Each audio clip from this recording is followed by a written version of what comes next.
Hey, Mike. Hey, Don. Guess what? Are we in Iceland? Guess who didn't make the trip with us? Who? You know all the guys that say Sig Heil? Oh, fantastic. It's about effing time. And then we don't have that tape that says he was a neo-Nazi, but he hates himself now? That's right. But remember, it stands true. Let me just say he is a neo-Nazi, and he hates himself, and I think he's dreamy. Thank you. Here he is. And good afternoon, or evening if you're in Iceland, Mr. and Mrs. Daylight and all the ships at sea. A kind word need not cost much. With half a loaf and an empty cup, I found myself two friends. And they are Don Geronimo and Mike O'Mara. Thank you, Robbie, and hello, and thank you for listening to the Don and Mike Show. New episode on this Monday. It is May 12th, and we're not going to give out the phone numbers because we're in Iceland. Yeah, we're not going to be taking phone calls. There's just simply too much to talk about on our wonderful, wacky excursion to the top of the world. Anyway, I normally say here he is to my left and to your right, where I just point at him, but now he's sitting across from me at this giant table. Go ahead. Hi, Don and Mike. Buzz Burbank here. Hi, Buzz. Hi. And welcome to the show. I guess the first thing we have to do is explain what happened on Friday. Now, you guys were probably disappointed that we weren't there, and maybe, Rob, I know you weren't. Maybe if you were listening to the show, you even noted that Mike and I cut some ads and stuff saying we're not here. We were there at the radio station, ready to do at least part of the show. I believe that anybody that was driving around the Washington, D.C. area on Friday will understand exactly what our dilemma was, because I have lived in the greater Washington area for over 20 years, and I have never seen a day like that. Well, it was raining. It was, I guess the excuse was Mother's Day. I suppose now somehow Mother's Day is an excuse for people to take off. I think that's well, hell, we were leaving. Yeah. And also the weather people had everybody in a panic because there was tornadoes in Kansas, and we had a chance of rain. And anyway, it took me like an hour and 10 minutes to get to work, and it took Mike over an hour. And by the time we got to work, and she's not here right now, so I'm going to say kudos to Michelle Combs. What's her married name? Manty. Michelle Manty. What was it? You want to clear that throat first? Can I get a plate over here, please? Michelle Manty, who is the account executive, she didn't wear her sport bra, incidentally, yesterday, and she really should have. She really should have. She's the sales weasel that set this trip up. So she has us flying out of the Baltimore airport on Friday afternoon. Now, normally, if there's no traffic, to get from Washington to Baltimore, Washington International Airport, it takes you about an hour. If you go on 65, it takes you about an hour if there's no traffic at all. Friday afternoon, Mike and I made the decision, along with Rob and even the great non-believer, Charles Broyhill, yes, who called the traffic service to verify the fact the traffic was effed up. Yeah. So we ended up leaving the station right before the show was going to go on the air so that we could go and catch the airplane. But there was only one of our crew who early on, I believe a month or so ago, suggested an earlier departure time. Hi, Mike. Here's the problem, and we have nothing but good things to say about Iceland Air. Man, is that a sweet flight? Yeah. The problem is they got like one flight a day. They have two, don't they have two? Well, they got two. Well, then why weren't we on the other one? Well, the other one leaves in the morning, and we were still thinking that we might be able to do some of the show, but with the traffic, there was no way we could do the show and make it to the airport. They got one that leaves in the morning and one leaves in the very late afternoon, bordering on evening. And we ended up getting on that flight. Right. And we thought, if we did like an hour of the show on Friday and we left at 4 o'clock, there would be a very good chance, being as we were flying international and there's all that 9/11 crap at the airport, that we were not going to be able to make our flight. Plus, we're bringing all this equipment over, and you know how they act now when you go through the metal detector if you have like a laptop or a DVD. Takes a long time. Try explaining the machine that plays this. Have I told you you're my favorite? You know, try explaining to the guy as he's looking at this piece of equipment that this is a giant digital recorder that plays sounds like that. Exactly. So anyway, we made the decision. Sorry about Friday. There was nothing we could do about it. And as it turns out, it's a good thing that we left when we did. Oh, yeah. Because we made it to the airport with about an hour to spare. and there was going to be a car that was going to pick us up. Yeah, and the car was scheduled to pick us up to be at the radio station at 5:30 Eastern Time. Unfortunately, we had to leave earlier. It took us approximately 2 hours to get to the airport. 2.5. 2.5 hours to get to the airport. And it was really... we would not have made the flight, and so we were all very relieved that we had made the right decision. Yeah. Now, here's where the fun begins. Here's how the groups broke up when we were leaving the station. I was going to drive, of course, Mr. Type A. And I think Mike was going to drive as well, but Buzz was the wild card, and Buzz said, I want to drive. Yeah, and I like Buzz's car, and I like riding with Buzz because Buzz lives, in Fairfax, and so he's able usually to drop me off at the radio station. So it's become now kind of a routine that I travel with Buzz, and we did get a little competitive. So it was Buzz and Mike in one car, and me and Rob and the Broyhills in my car, and Buzz and Mike took off in front of us. Who was in your car? Rob. What did I say? No, I'm sorry. I wanted you to say that again. Listen, I love to hear it too. I'll get to that. I've got a page on that. Mike is a little. There's no better word to put it. He's a little jealous of the fact. If you want to spin it that way, that's okay. Of the fact, and I told you, you're my best friend. Mm-hmm. Rob's my best buddy. Oh no. No. I'm not going to let you off that easily. Rob thinks that, listen, just because I enjoy Rob's... We could get into this right now. We should lead with this, really. No, we shouldn't. The page that I have written down, Rob and Don are gay. No, we are going to do things in chronological Very good. order. I'll accept that. And I am going to be able to give you evidence that we're not gay. Okay. We're just friends. There was a strong theory, not from me, but from the Icelandic contingent, that there might be something from those guys, from Paul McCartney and the guy from Train Spotting? Those guys? We have to get chronological order. Okay. We will get to it when we get to it. All right. So, boy, when we get to Rob with the earrings, though, that sure is going to be bad for my side. Yeah, but you know what? Hey, on that one, I'm going to defend you because that was more comedy than gay. It was also about greed. We leave the station. And Buzz is in front of us. Mm-hmm. And as a matter of fact, when you make the big left-hand turn by the Exxon station, where incidentally, if you miss that, you have to sit like 10 minutes for the lights to cycle. Yeah. Buzz made it through, and Robbie will tell you, I was pissed because I thought, man, he's got like a 10-minute head start on us now. I really thought, and Buzz is mildly competitive. I think when you're in this business in general, you're competitive. Mm-hmm. Buzz is mildly competitive. I'm ridiculously, like you are, insanely competitive, and I was really confident that we were going to beat you to the airport. And, can I tell the story about getting to the airport? I mean, you jumped in. Hold on. Before we get to the part where we saw you guys on the road and ended up passing you, as we were driving to the airport, we were listening to Oldies 100, right? And this old guy, this feeble guy, Johnny Dark is on. Johnny Dark, who's been on in Washington, D.C. for 1,000,000 years. So all at once, you've got all of us calling. Me and Rob and Lisa and Charlie, who would have no part of anything. Charlie was a bad boy on the day out here. And also on the first day we were here. Friday afternoon, Charlie was no one to mess with. He got a real sour look on his face when we were driving in the car, and all I heard was the word sex. Right. You're going to be shocked. Rob was in the front seat by me, and the Broyhills were in the back seat, and I heard the word sex. And I said, what was that? And Lisa said, I was just telling Charlie I've never had sex in a foreign country. And I was looking at him in the rearview mirror, and he was... Was there any reaction, or was he a monkey boy? Frown. Just a frown, wearing his Marillion shirt. He was so unpleasant on Friday. So he was not speaking to anybody. No, and he was speaking to me at the airport later when he went, F you!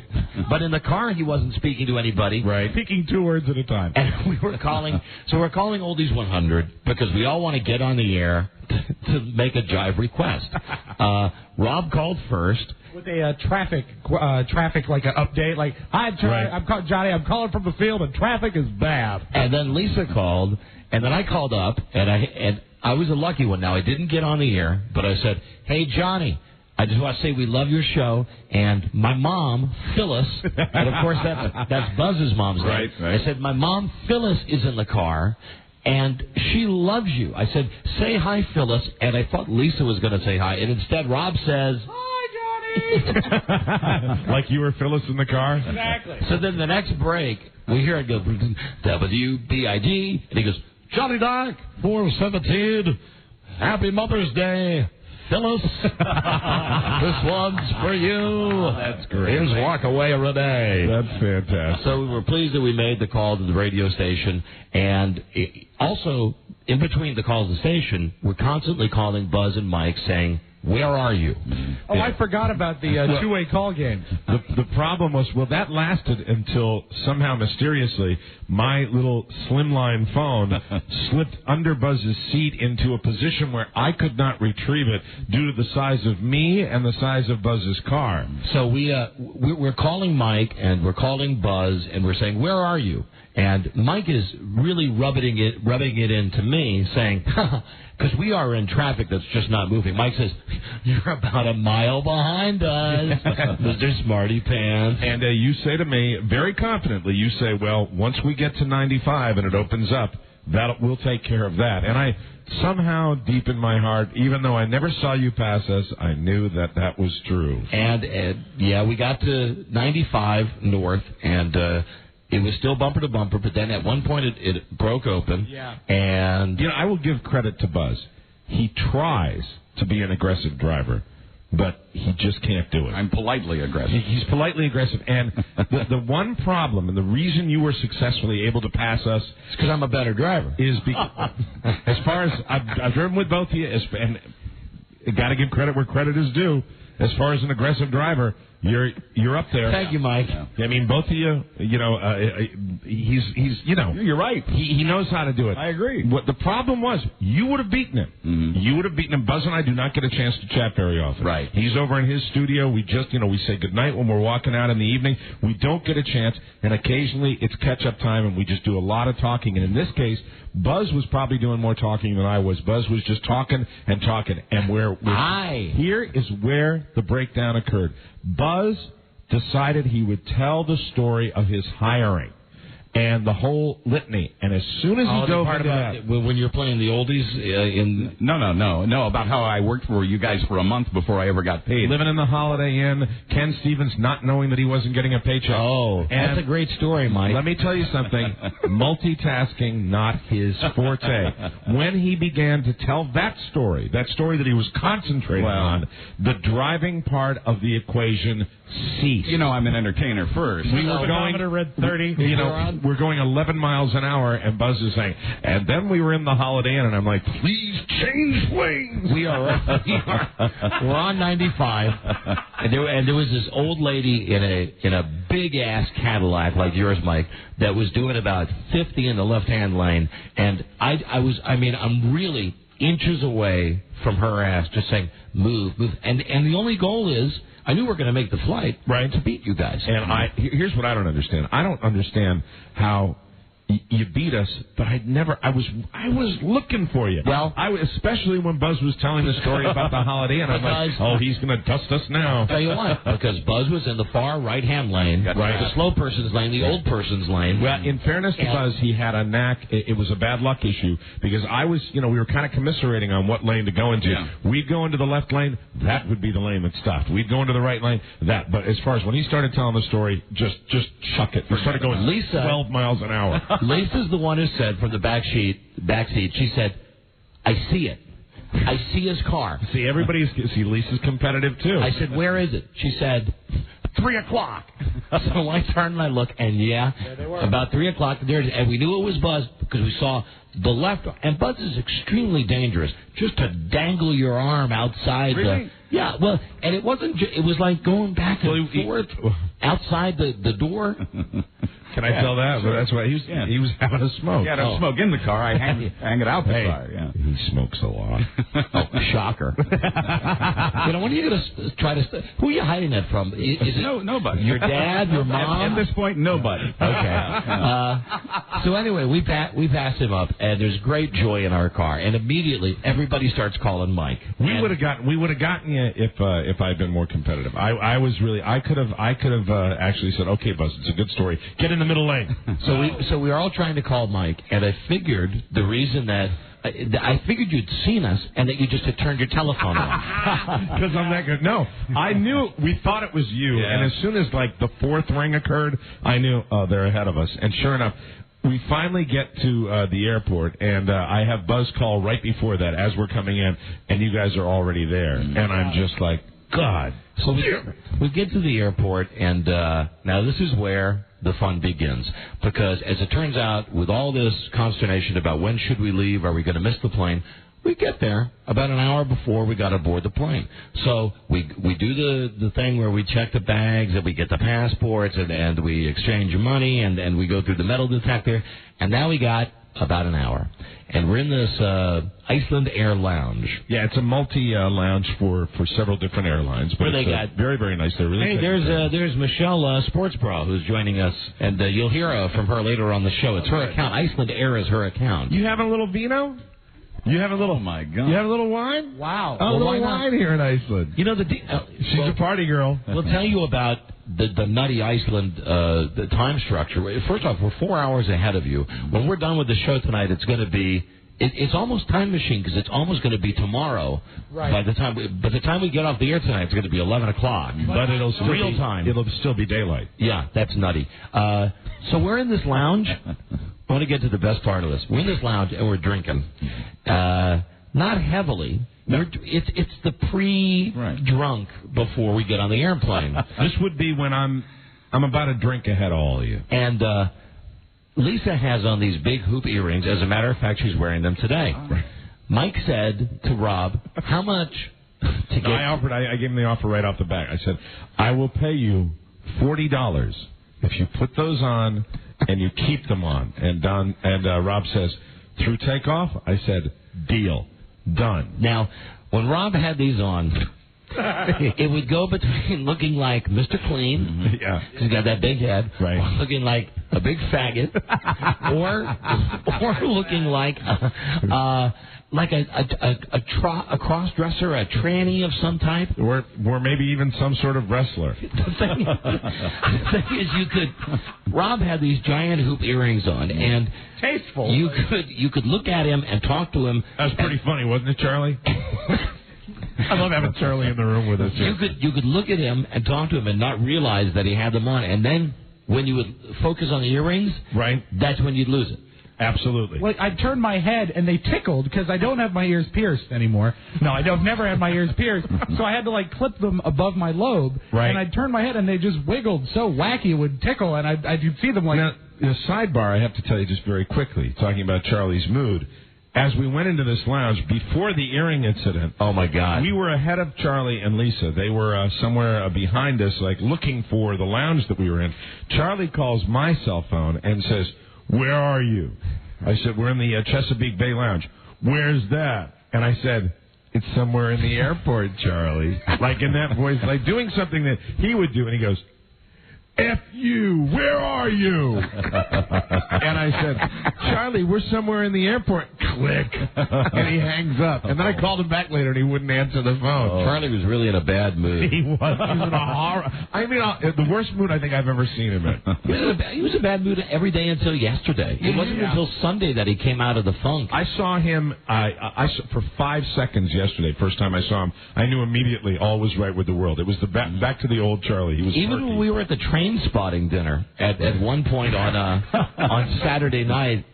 He just got into the discussion out of the blue with Lisa about how he wants to marry her and they're going to get married, but I think he'd be happy if no one was at the wedding. Yeah. He doesn't want he doesn't want anyone to come to the wedding. Mm-hmm. Buzz and I last night at dinner, I think it was Buzz that I leaned over to and I said, "Look at him. Look at him over there." Yeah, he's already... I feel sorry for him. He's already been domesticated and neutered, and, listen... He likes people, it's just no one will ever know it as long as he lives. He's doing all this stuff on this trip just because Lisa's here. I mean, have you ever known Charlie to go to a mud bath? Have you ever known Charlie to go horseback riding? Hey, we will tell you about that thermal pool, the Blue Lagoon. The fecal swim? Oh, it was no. So hold on. We're missing the best part of this. Yes, back to the earrings, and I'm sorry to digress. Rob has the earrings on. We're leaving the lounge because it's time to board the airplane. I'm hurting. My side is hurting. I'm laughing so hard. We're all laughing. We're all cracking up. So funny. It's the funniest thing he's done in a million years. There is a wheelchair out front of the lounge. Rob says... No, I said to the lady. I went into the lady. I said, "Is anyone using this? Can I borrow this?"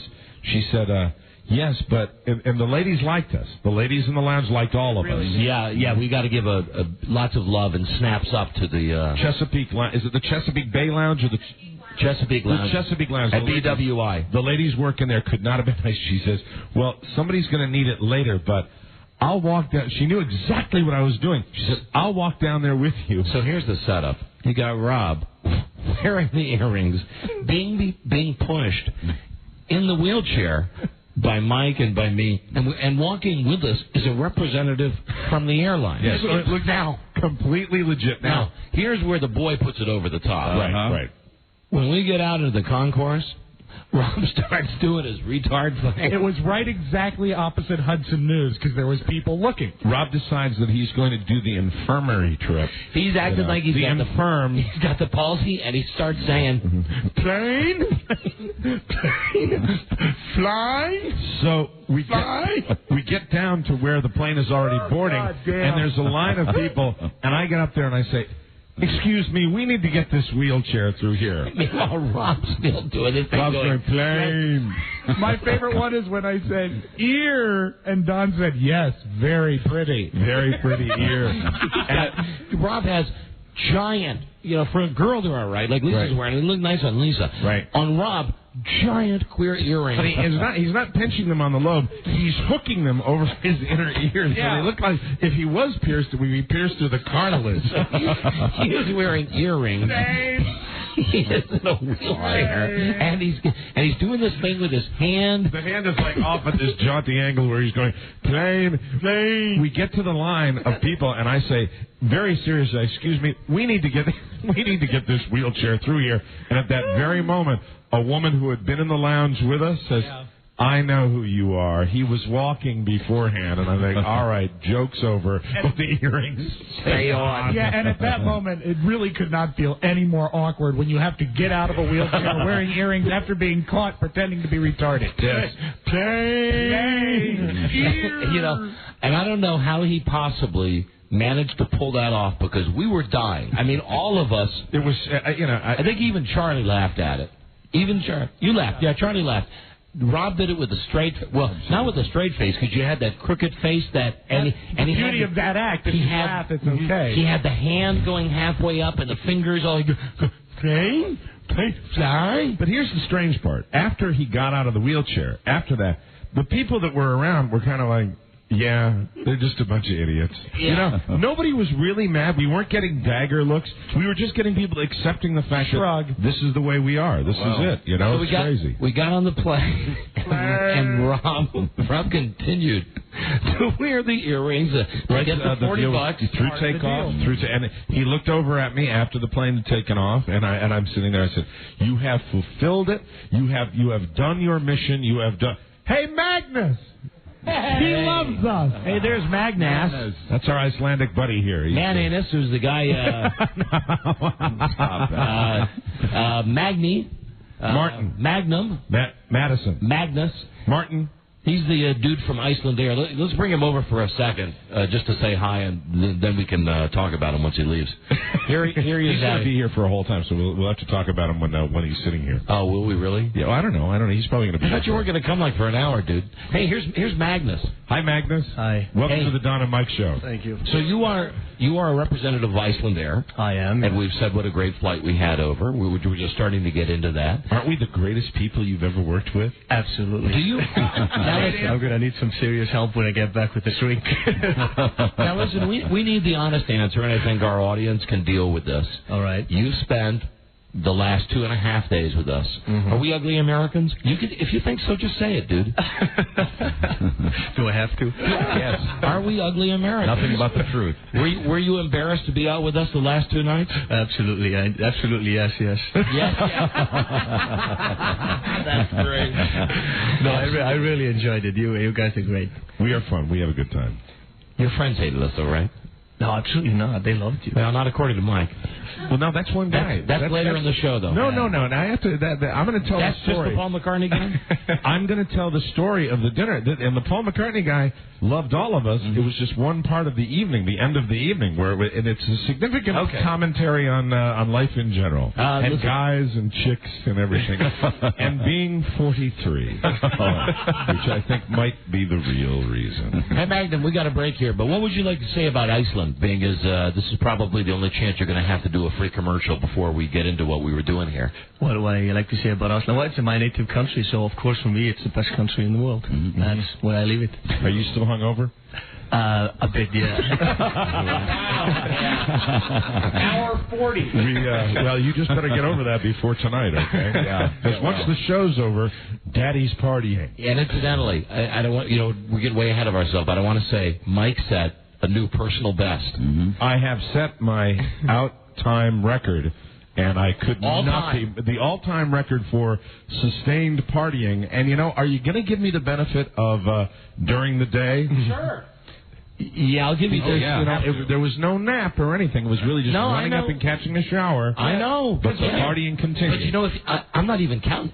If you actually count the time that you guys went to the Blue Lagoon, went to the fecal soup, and Magnus, like Mike, I bring a lot of people over here, and I was very, very impressed with your performance. Thank you very much. Wow. I appreciate that. Thank He's a world-class drinker, isn't he? Yeah, he is. Thank you. Thank you so much. I set a personal record myself. Yes, absolutely. Yeah, Buzz came along for the ride. And, the hours, I think if you really count it, when we went to the Blue Lagoon would have been, what time? About 3:30-ish? Would that be 3:30? Yeah, about 4, I think. 4 o'clock, let's say 4 o'clock. Mm-hmm. And then you got back. If you count getting back to the hotel, I got back to the hotel at 6:30 in the morning. 14 and a half hours. Yeah. Thank you. Wow. So listen, we got a break. We have tons of stuff to tell you about. Plus, we have tape to prove some of what we're going to say on today's show. Right, and then of course my theory that everybody's very concerned. You know what? No, you're concerned because I'm friends with Rob. No, you're concerned because Rob and I enjoy each other's company. Well, if you want to mount that argument, that's fine. But I've got evidence right here. You have evidence what? Giggling on the plane, leaving the restaurant together at 11 o'clock, coming down to lunch together, coming down to dinner together. Sensible men living sensible lives. Getting a sensible schedule. Yeah. A coincidence. Rob wants to go horseback riding. Dom wants to go to the mall. They decide to go to the mall. Well, it could have gone the other way. We got a break. Because, Mike, in a give-and-take relationship with someone you love, that's what you do. Go either way. Oh, that is so cruel. You give and you take. That's cruel. That's a divorce joke. No, it's not. Yes, it is. No, it's how you're interpreting it. You're slamming me for having divorces because you're me for Rob. No, I'm not. No, I'm not. No, actually, it's a relationship. It's love that I've never seen before, Don. You're absolutely right. I've never seen it in my life. We have to break. Oh, and I know we all want to say to our wives and our significant others, a happy Mother's Day. Sorry that we missed that yesterday. Yes. Happy Mother's Day to both my ex-wife and my mom. What's this? Amen. We got a break. We're live in Iceland. We'll be right back. This is the Don and Mike Show. His love of animals put him into a tank with a killer whale and gave him a close encounter with Coco, the mountain gorilla that learned sign language from her keepers. A mountain gorilla? This is gigantic. I got scared. So the only thing I could think of was to say to Coco, I love you, Coco. Because I knew that if I said I love you, then I'd start to feel I love you. It's a simple actor's trick. I love you, Coco. I advanced on her. I love you, Coco. Coco, I love you. And I knew that my body was softening. I love you, Coco. I got right in front of her. I said, Coco, and I looked into her deep brown eyes. I said, I love you, Coco. She put her hand out and grabbed me by the balls. The Don and Mike Show. Your beacon of hope in a sea of mediocrity. The Don and Mike Show. Appreciate the wacky Iceland music. We have, besides Cold as Ice today, we have, get it, Freeze Frame, Fire and Ice, Ice Ice Baby, right? She's So Cold, Running on Ice, and Rob's choice, Snowbird. Snowbird by Anne Murray, which, well, it's by Elvis. I hate to beat a dead horse, but I think that falls into the category. It is gay. He's got the Elvis version, though. Oh, the Elvis version? I didn't know Elvis did Snowbird. Well, there's a lot you don't know about me.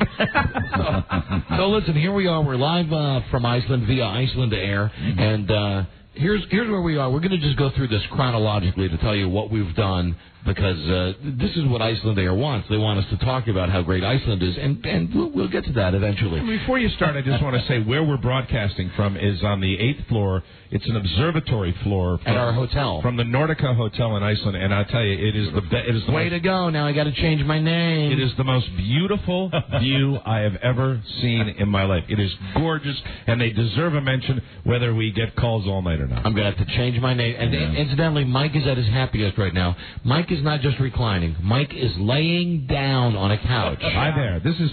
Now, I don't think, seriously, and if I can be serious for a second, I don't think this is so big a piece of furniture that it would not fit into our studio at home. Yeah? Okay, Steve Dahl. Thank you. That's how you get me to sit up again.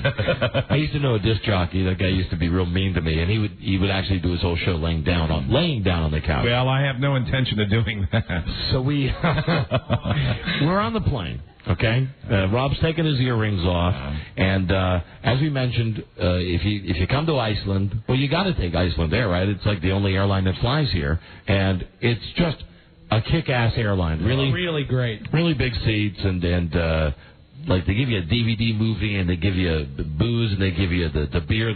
What's the percentage of the beer, guys? There's a beer over here called Viking beer that's over 5% alcohol. That's like malt liquor. Yeah, it's delicious. On the plane, I was drinking Ale's Gold. That's only a 5.2, I think. Yeah, wonderful stuff. So this is where Mike originally had his problem with Rob and I. The fact, and this was not by our choice.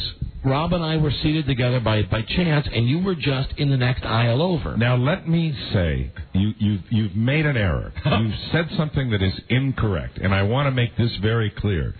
You seem to think that I have a problem. I may have had a problem in the past. I've worked through that. This is not a problem anymore. This is simply... This is a revelation? This is an observance, and I think you would even agree that of all the road trips we've taken, it's never been this passionate. I've never been in a country with as little to do. Oh, that's not true. As this one. Now, that is not. I'm sorry, Magnum. I'm sorry. Don't get mad at me. There's plenty to do. It's sure there's plenty to do if you like going outside and looking at stuff. As some people do. And frankly, the TV channels are rather limited, so I gotta have the boy. We entertain each other. I understand. I think by looking at the pseudo-German writing, even on the plane, as you were mentioning the plane, though, and God, that laugh. There it is. I heard that laugh on the plane.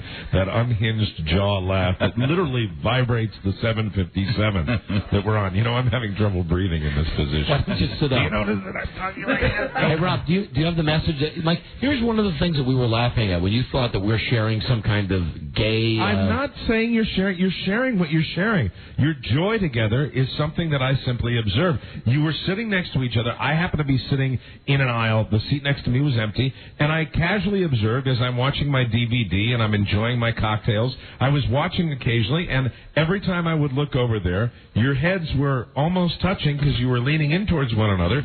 Giggling like a couple of schoolgirls. Well, and it's because we're telling the jokes that you don't like. I know. We're politically incorrect. We're talking about all the stuff that you don't like. I understand. But one of the things that... Now, Rob, do you have the thing from the menu? Yes, I do. I have it written down. Would you please read it to us? This is something that was on the menu that was handed to us on Iceland Air, and it meant so much to us that it's now going to be our mantra. Very good. Rob? A kind word need not cost much. With half a loaf and an empty cup, I found myself a friend. There we go. Isn't that nice? Charlie, did you fart? Did you fart? Of course. Again. That's, God, Charlie. Now damn it. That's the kind of stuff that Rob and I were laughing at. Oh, well, that I laugh at. No, not the fart. I meant the thing on the... You can't laugh at that fart. Oh, my God. Charlie Broyhill. No need to communicate with words when you can do it with your butt. So we're on this plane, and we all settle into a nice rhythm. Yeah. Now, the problem is that Iceland is in the future. Iceland is 4 hours ahead of us, so the plane is going to arrive in Iceland real time, East Coast time, at 2:30 a.m. However, in Iceland, it's already 6:30 a.m. Does the fart smell that bad? Yeah, because you know where I am? I'm in the corner on my sofa bed. I'm in the corner in here, and the stink has actually, it's settled upon me. That's not, are you all right? No, that you know what that ill. is? That's foreign food. That's like all that fish and junky's been eating. Yeah. All right. And they eat a lot of cheese over here. He's never done well with dairy. I know. I used to share an office with him. All right, well, I interrupted, and I'll try to ignore it. We get maybe, and I think I did the best, 2 hours of sleep on this flight. The freakiest thing was my watch was still on DC time, and I looked and it said 1:30, and the sun was coming up outside the plane. And I actually did well on the airplane. I think it was just the way the service was and everything, the way they did it, and I slept on the plane, which is very, very rare for me. But it's nutty. When I woke up, I saw Mike was awake already. Because the sun was up. It was and the sun was up at 1:30 a.m. real time. I know they have a morning flight, and I know that they have an evening flight, but I will tell you, it is almost worth it to take the evening flight just to watch. You know, you're flying up to the top of the world, and you can see at one point. No, just looking at looking down. I'm on the top of the world, looking down on creation. As I was saying, we're flying across, and you see the moon, and you see the sunrise at the same time, and it is just I'm going to smack you, Rob. I'm going to smack you. I'm goofy. I got to sit up. I'm getting all congested. So the plane arrives. And we go through customs, and as it turns out, there are two dudes that are in the kiosks, and there's one guy, the guy on the right, who wants to ask everybody, what, did he just fart again? No, but I still smell it. There's one guy, when you're going through customs, who, with everybody, he is very intense, and he says, how long have you been in the country? Where are you staying? Mm-hmm. Meanwhile, the guy on the other side, if you were in the left-hand side, the lucky side, right, he just took your passport, stamped it, and just let you right through. Yeah. Mm-hmm. So we got through. It's amazing. He looked at me and he said, he stamped it. He said, not too many drugs, right? I said, nope. And went right through. And you know what? At the airport, you're the only guy that got profiled this time again. At BWI, it was my stupid mistake because I know now, and we've traveled so much since the whole security thing that I basically have to strip naked before I even go through the thing. I had my cell phone in my pocket like a moron, and I had change in the other pocket, and then I set the thing off. And who am I kidding? I actually like to get felt up by the security. We arrive in Iceland. We make it through this rigorous security. We get our bags. We change some money over. Mm-hmm. Went in the store. I got my cigars right away. Got to have your priority. Got some nice Cuban cigars. We go outside, and we get in this van, and the driver of the van looks like Sergeant Schultz from Hogan's Heroes. Great guy. Poor Mike. Yeah. There was a language barrier there. This is one where Mike took it for the team. But I chose it. I chose to sit up front with the driver because when I'm in a new place, I want to get it all, I want to experience it all, and I want to sit up front and see what's going on. It's a 45-minute ride from the airport to the hotel in Reykjavik, where we're at right now. And we are all just dead-ass tired because now, real time, which I keep referring to DC time, it's 3:30 in the morning. However, over here, it's 7:30, and it's bright sunshine, and we've gotten like 2 hours of sleep, and we had some drinks on the plane, and everybody in the back of the bus is just in that crabby, tired mood. And poor Mike was sitting next to the driver, who wanted to start the travelogue. He was doing his job. He's doing what I'm sure people probably crave, which is giving the blow-by-blow description. And I thought I wanted to hear it, and then I realized how tired I was. And so it degenerated into me going, yep, And then he tried to teach you how to say some words. And that's when he liked me, when he was trying to teach me how to say, thank you very much, which is talk. That's the first part of it. And then the second part I still can't pronounce. It's like, this is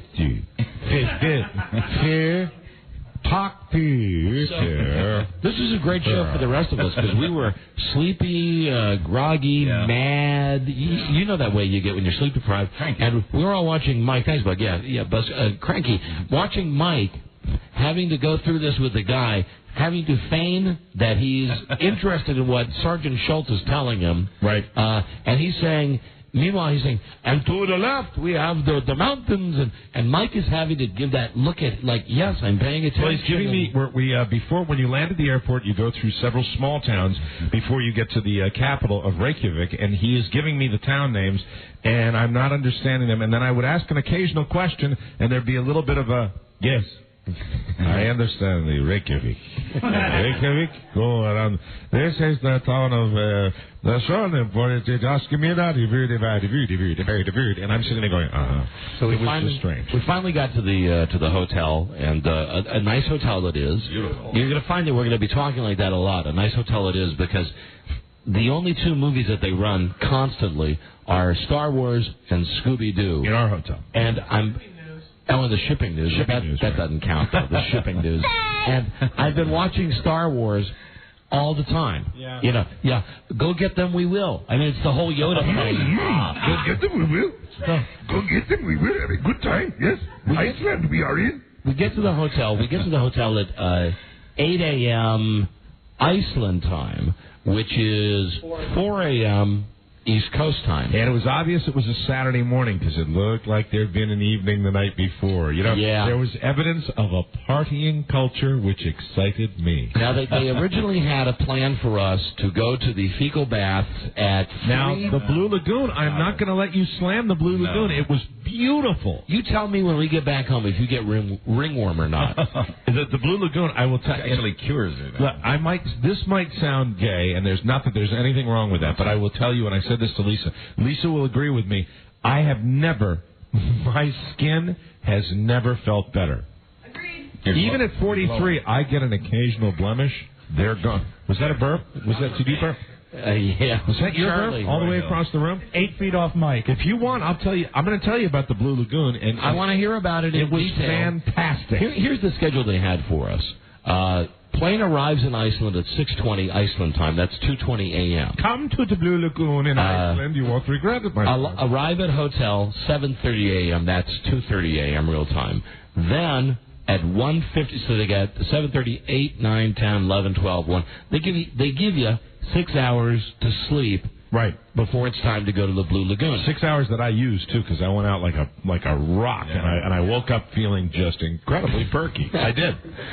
I couldn't sleep. I slept for about 2 hours, and I woke up and ended going next door to the little 24-hour grocery, right, and then down to the dumb workout place, and...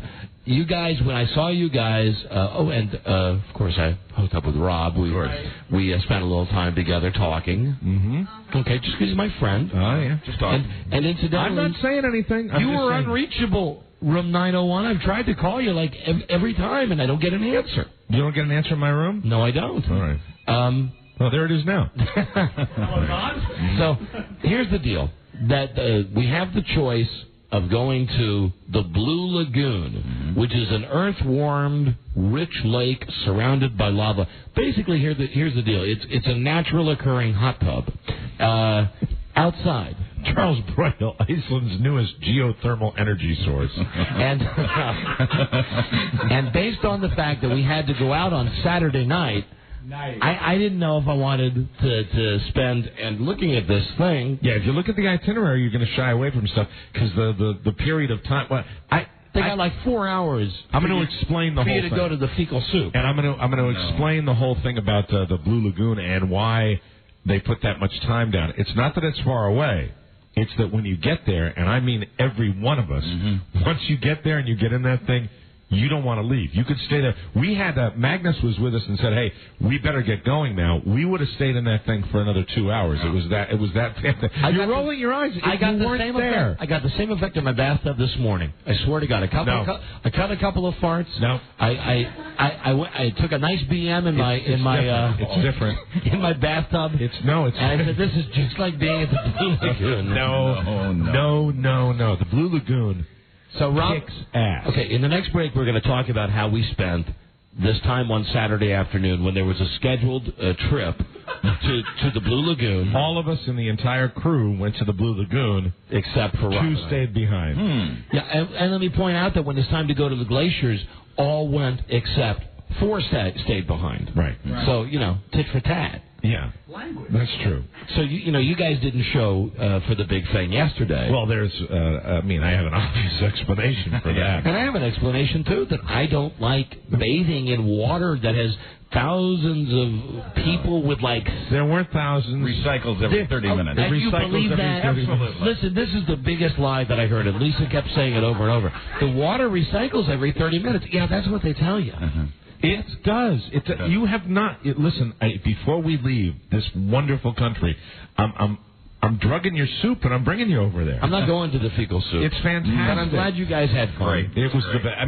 People say when you come over here, if you do one thing, go to the Blue Lagoon. I couldn't agree more. It was fantastic. I say if you do one thing, stay in your room and watch Scooby-Doo and Star Wars. Or you could watch the TV show Harry. Hold on, I wrote down the title of it. Is Harry in the boat? Is Harry in the boat? That sounds good. I didn't see that. No. It's a teenage TV show. Channel 1, right? Yeah, on Channel 1 that has you see girls' boobs constantly. Like exposed? Yeah. In the promo, it's like a 15-second promo. 12 seconds of it is just breast. Wow. And Harry appears. Channel 1? Yeah, Harry appears. I'll be right back. Harry appears to be about 17, and the girls appear to be just, as Buzz likes them, barely legal. Wow. Yeah. And all over, there's boobs all over this. Harry on the boat. How about the babes in this country, huh? Oh. I've seen some good. I've seen some good ones. Yeah, it's a shame that old Magnus couldn't introduce me to any of them. Well, didn't he introduce you to his girlfriend? Yeah, she was hot too. Yeah, it was real nice meeting his girlfriend. We have to break.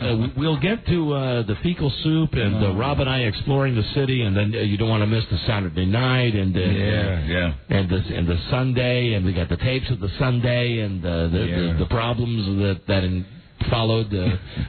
We do have to break. I love this country. I could stay here. I love the city of Iceland. I want to say that right now. I've never been in a greater city. The city of Iceland. I've never been in a greater city than Iceland. It's a great city. And hooray to the new king. They had the big election day. Minister. Wonderful coronation. Do you know his name, the new king? Yes, it's Fish. Is it Fish? No, it's Kong. I think it's vitamin. It's crab. That's another one of their private jokes. See them giggling? Yeah. Look at them go. God damn, I hate that. We're going to break.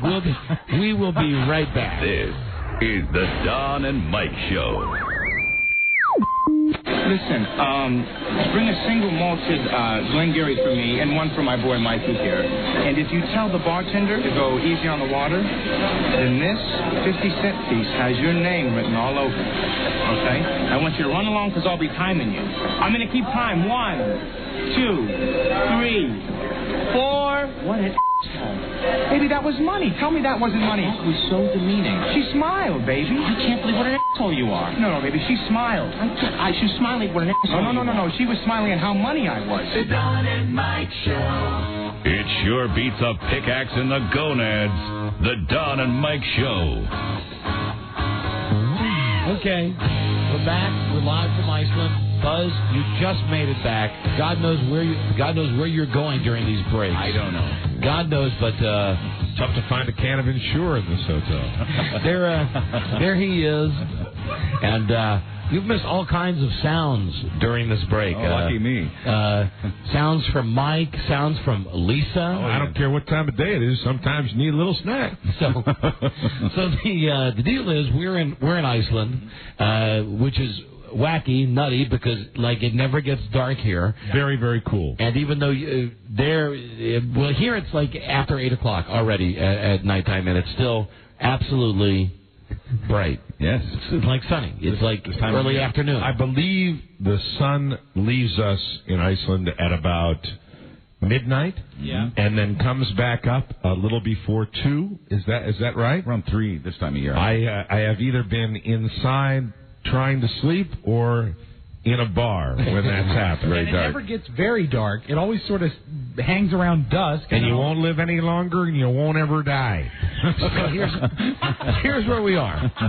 We've arrived at the hotel. I'm going to try to keep this on track here. All right. Chronologically, we've arrived at the hotel. We've got a couple hours of sleep. Our body clocks are all effed up. And we have the option of going to the Blue Lagoon, the BM Bath, or not going.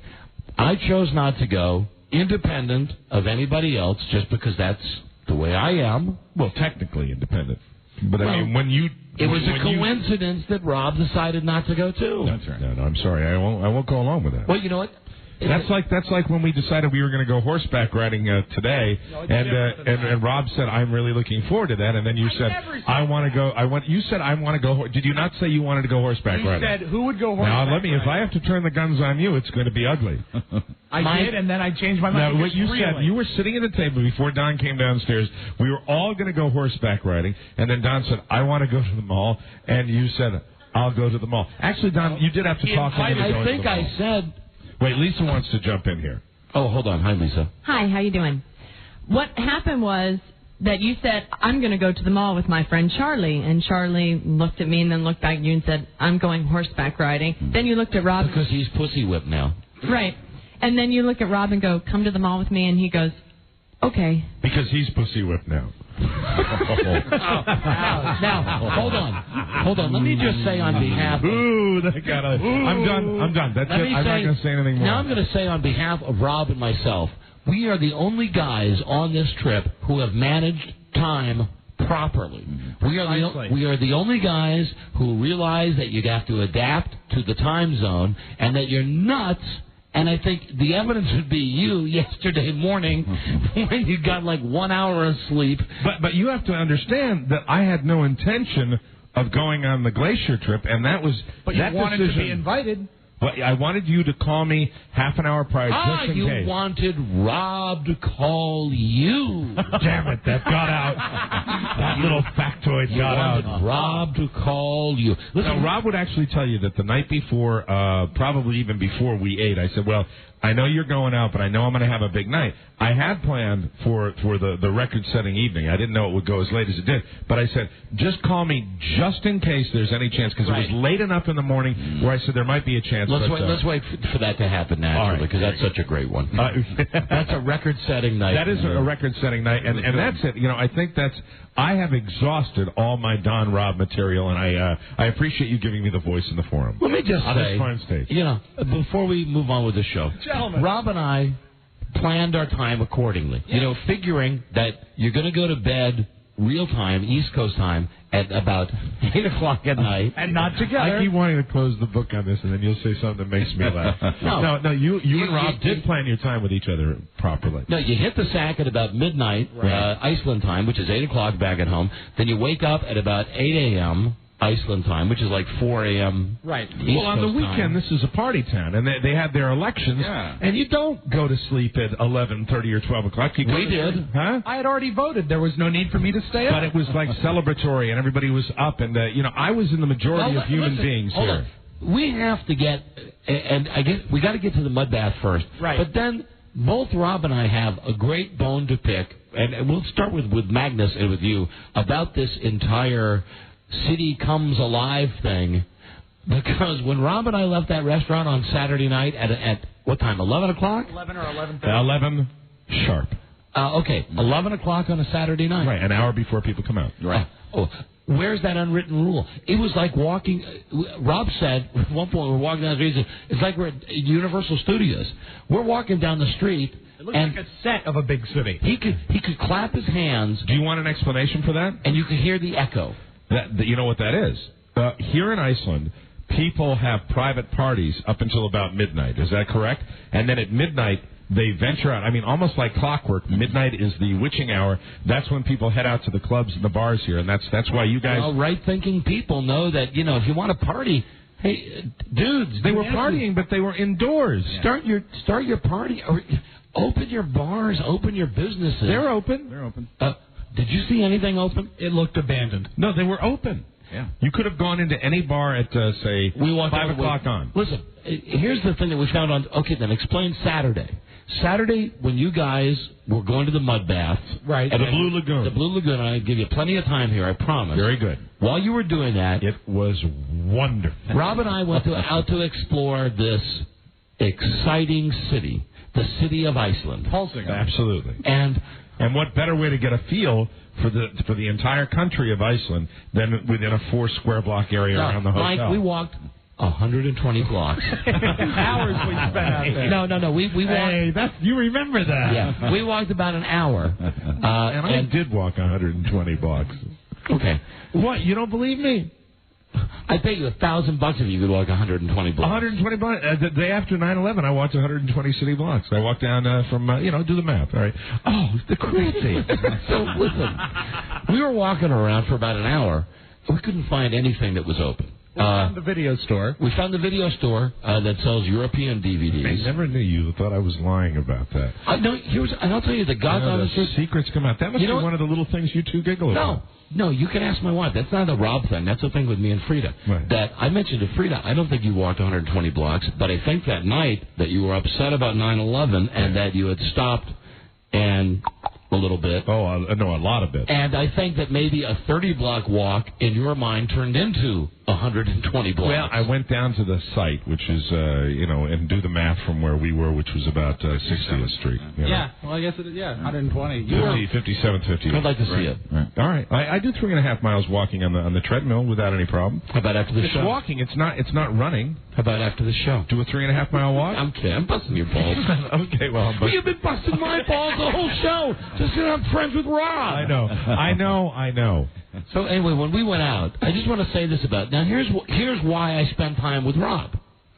Because you love him. No, because the things that Rob and I laugh at are dark and evil and should be on the set. Things that you would not laugh at. For instance, we could walk around, and we did walk around for an hour, just looking at signs.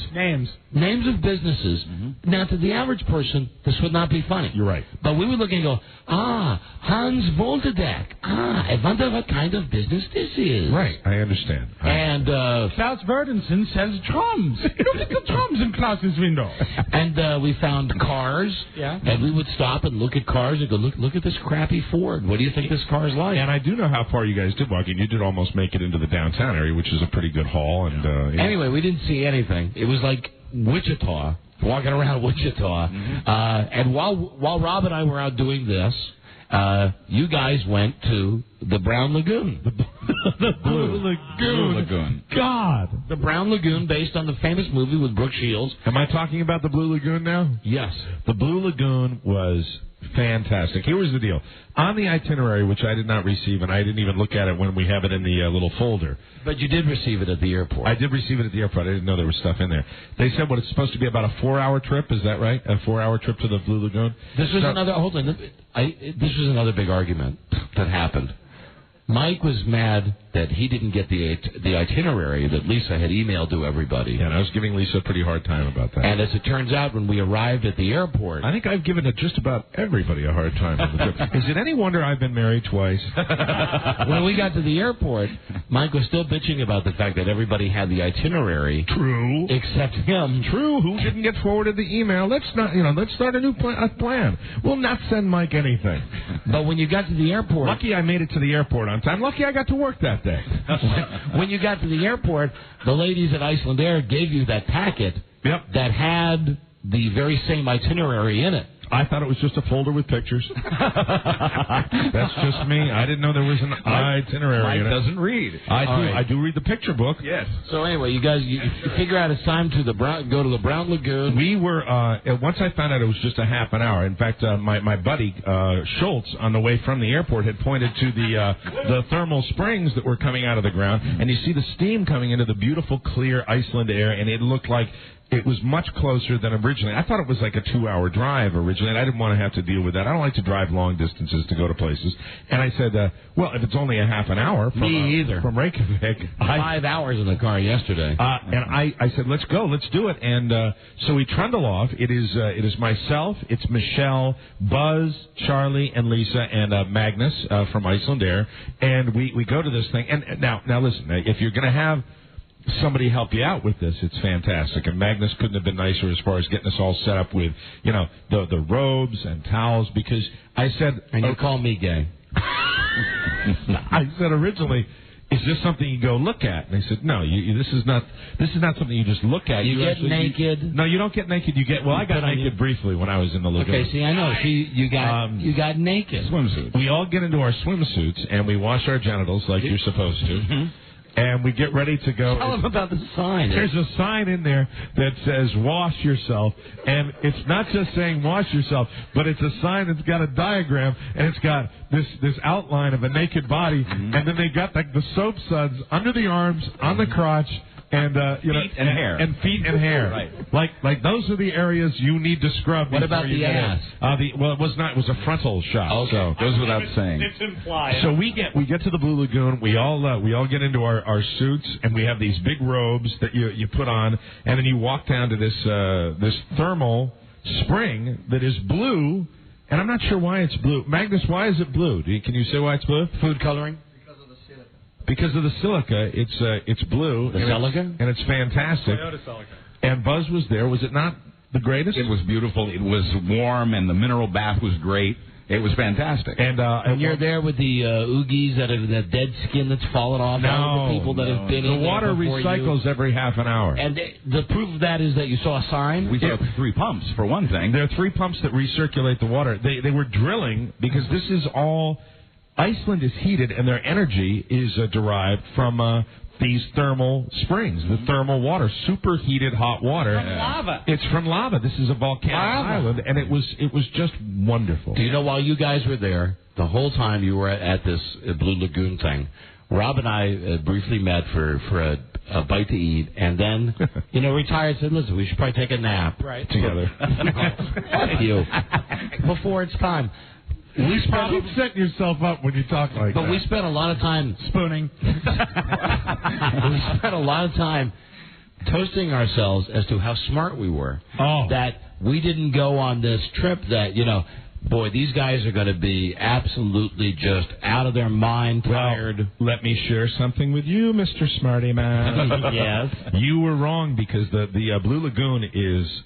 All I want to do is go back there. Relaxing. After being there, all I want to do is get back there because it was that relaxing. And they have this stuff, this silica, this white goo, this mud stuff that you put on your face. Number 3. And Charlie loved it. Charlie kept the goo on his face for the whole 3 hours that we were there. And the whole reason this thing was laid out for 4 hours is because once you hop into the Blue Lagoon, the hot spring, and you feel that wonderful, warm, geothermal mineral water wrapping around your body, you want to stay in the thing for 4 hours. It was fantastic, and it was even better when we met the Eskimos. So are you happy now, Magnus? Was that a freaking commercial? Are you happy? But you know me. That's a commercial. Wait a minute, but you know me, and you know that if I'm lying, I'm dying, and I will tell you I sound like Paul Popeil. I know you do. The Blue Lagoon. You really weren't laid there. it on heavy. Well, because it was one of the best things next to the drinking and looking at the women. Yeah. It's the best thing that I did here. We go in there. Charlie goes better than watching Channel 2. Scooby-Doo Channel, pretty good stuff. But at one point, and this is when I knew that Magnus was comfortable with me, when Magnus made his first fat joke about me, which involved a fat woman. And Magnus comes over to me and goes, hey, Mike, what do you think of the... He sounds a little bit like Timmy. He says... Do like you're Colin Farrell. That's closest. Hey, he says, why don't you look over there? There's a very nice lady that I think would be perfect for you. And I turn around like all excited because I started to talk to Magnus about the chicks about 10 minutes after I met him. Right. I said, when are we going to meet the chicks? That comes up later in our little stories here, and how incredibly let down I felt on this whole trip. But he points and I turn around, so I'm excited, and I turn around, and then there is this woman who has the white goo caked on her face, who is, I would estimate, close to 500 pounds. Wow. And she is getting out of the thermal spring. Nice. And I say, jokingly, I said, oh, I can get that. And so I swim over to her. I start swimming over to her. And it's only then when I hear her say, I think I lost my hotel room key. But I realized that this wonderful vision of cellulite beauty is an American. Yeah. And I swam just like you in the other direction. And we're sitting there, and the nice thing about this thermal spring is you're going along and you feel the hot spots and the cool spots and the hot spots and the cool spots. That's where people have gone number 1. And it was then that I just felt, and we were all standing in one of the deeper areas of the pool, that I needed to take my shorts off, which I did, and I took my red shorts off. And you call me gay. And I held them above my head, and then I realized, because I'm a man of larger carriage, when you're trying to get your shorts back on underwater, now there's a lot of material to find where to put the leg hole. Mike, did you have a bathing suit, or were you wearing just like... I had a thong. No, I was wearing, shorts? I was wearing a bathing suit that I brought with me. Okay. A red Target bathing suit. Flowers down the side? No, actually a solid red. Oh, because mine has Massimo. flowers. Is it Massimo? Is that the name of the... So you're calling me gay, but let me just get this straight. I took my pants off in the Blue Lagoon, yeah. With other people. I wanted the You water. were in a tub with other men, and you took your pants off. Men and women. But there were men there. Beautiful women. But you just described a 500-pound woman. She was the American. I'm talking about the Icelandic woman. But there were men in this tub. And there were Eskimos. But now I want to hear about the Eskimos because we got a break. But let's do the Eskimos before we break. Okay, we go into in the Blue Lagoon. It's a huge, wide open thing, and there's one area of it that is a cave where you can sit, and they have benches surrounding the cave. We moved our way past this little waterfall where you rinse the silica out of your hair, and into the cave. And we sat down in the cave, and all of a sudden we are all in the cave, and there was this one very attractive Icelandic woman who I didn't have the courage to speak to yet, and I haven't been that courageous approaching the Icelandics, the younger Icelandic women, and well, you had no problem with the older women, I hear. Actually, there was a very nice older one. That's another part of the story. Oh, let's get to the Eskimos. So we're in the cave, and suddenly these people that appeared to be Eskimos come into the cave with us, and we're all sitting in a circle. And it was at that point... Do they have an Eskimese look about them? Yes, very much so. When I was in high school, I studied Eskimo, the Netsilik Eskimo tribes, and so they appeared to be Eskimos, and then some people that appeared to be from Iceland, some guys. Well, how many people? There are 20 of us, probably 20, 25 of us in this cave, and I said, we should all get each other's names. Well, Lisa seizes upon this and decides that she's going to be the cruise director. And I forgot what you said exactly. I said, well, let's all go around the room and say our names and where we're from. I'll start. My name is Lisa. I'm from Virginia in the United States. This is while you're in the big bathtub, right? This is in the big bathtub in the cave, this underwater cave. Rob, I'm so glad we didn't go to that. And it was fantastic. And as we go in, and these people all started identifying themselves from Greenland. Now, if you know anything about Iceland, Iceland is green, Greenland is icy. Greenland is practically uninhabitable, and these people like fish for seals on a little 2-square-mile area of Greenland, and they've come down because they want to have a little break in the warm geothermal spa that is the Blue Lagoon. So we get introduced to all these Greenland people, and I'm cracking up. It's fantastic. And then we get around past the Greenland people, and these 4 guys are sitting there, and the one guy says, my name is Vudavudavu, and I'm from Fair Island. And Lisa says very loudly, Fair Island, where's that? And they go, hey, like she should know. And then they explain it's an island off the coast of Iceland. And then they got to me, and when they got to me, they said, my name is Mike.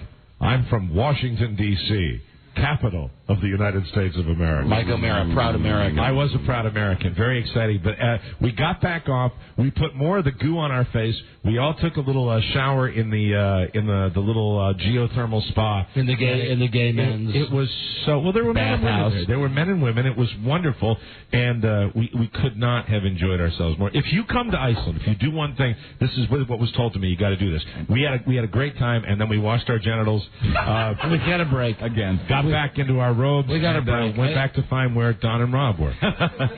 we were here. Glad that we weren't with you. Well, that's what I mean, not you personally, but all of you guys. Yeah. You know, going to we referred to it more than one time as think about them right now in that fecal soup. Yeah, wrong. It regenerates every half an hour. You'll love it. You've got to try it. You know, maybe if it was just the 2 of you going out. If it was just the 2 of us in the cave, you'd probably enjoy it. You know, you could mock people. Tell me more about the genital washing. We're up on a break. We're live in Iceland, and we will be right back. This is the Don and Mike Show. Arch, the boy was wearing a Hawaiian shirt. So? There's only 2 kinds of guys who wear those shirts. Gay guys and big fat party animals. And Bart doesn't look like a big fat party animal to me. So if you wore a Hawaiian shirt, it wouldn't be gay. Right. The Don and Mike Show. They have more than enough hair down there. Don and Mike. Still light outside. We're in Iceland. Unbelievable but true. Beautiful Iceland. Thank you, Iceland, there for bringing us over here. Now, we're going to go through this weekend and bring you up to present time. We have some tape coming up from the trip yesterday. that Mike wasn't on. I'm going to tell you why in a second here. After these guys went to the brown place. The Blue Lagoon. The Brown Lagoon. Nothing brown about it. And, brown place. Very blue. Rob and I walked around and, toasted our good fortune of being so smart. We all met back in the lobby. Cocktail. Now, Rob and I, according to the itinerary, the schedule. Cool beans. The schedule. We were supposed to meet at 7 o'clock for cocktails and then go out to dinner. Right. Rob and I were down there wearing our smart casual as indicated in the itinerary. Yeah, dressed almost identically. At 7, we were not. Sport jackets, Mike. Sport jackets, right, and kilts. So we're waiting. But he was wearing the Geronimo crest. That's and I right. was wearing the Spiewak tartan. We're waiting, and you guys weren't back yet. Right. And at this point, we started saying, oh, they are going to be so tired. And we were indeed. They are going to be so wiped out. But when you guys came in, you were tired, but everybody was in a good mood. Yeah, we were. It was fantastic. We were all rejuvenated from the Blue Lagoon. They went upstairs. They changed their clothes. They come down. We get in another one of these big buses with the gigantic tires on them for the terrain, and we go to a restaurant for dinner. Now, this is where it gets awkward because we've been in Iceland either with each other or with Magnus, right, our host. Well, Magnus has brought some of his Iceland friends. Well, early in the afternoon, Magnus had said to me, he said, I'm assembling a rather good group of people. Now, he didn't elaborate any further than that. He simply said a good group of people, and I suddenly say, hey, rock and roll. Because I'm dropping hints the whole time that... you want to get laid. I want to, not necessarily get laid as much as make contact with these Icelandic beauties. Or what you told me on the plane. Mm-hmm. Yeah, that I want someone to say the words to, before I leave, don't worry, I'll pay for your airfare.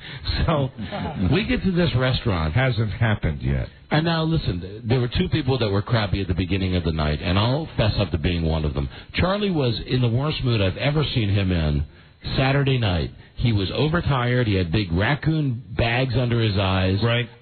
His pussy whipped because he had gone to the Blue Lagoon with you guys. Right. And then he had to go out to dinner with everybody. And when we were waiting to go to dinner... Incidentally, if you want to take a survey of the Blue Lagoon people, I think everybody would give it an enthusiastic thumbs up. It's not just me, Everybody loved it, including Charlie, who probably liked it more than anybody else. Okay, listen, more power to you. There you go. Just don't talk to me when you break out in a rash when we get back home. My skin has never felt better. Or looked better. True. When we are ready to go to this thing, we're all sitting at a table waiting for the bus, and Charlie's sitting at a table by himself. Like, not with his fiancée or anything. He is, everybody is around this very small table surrounding it.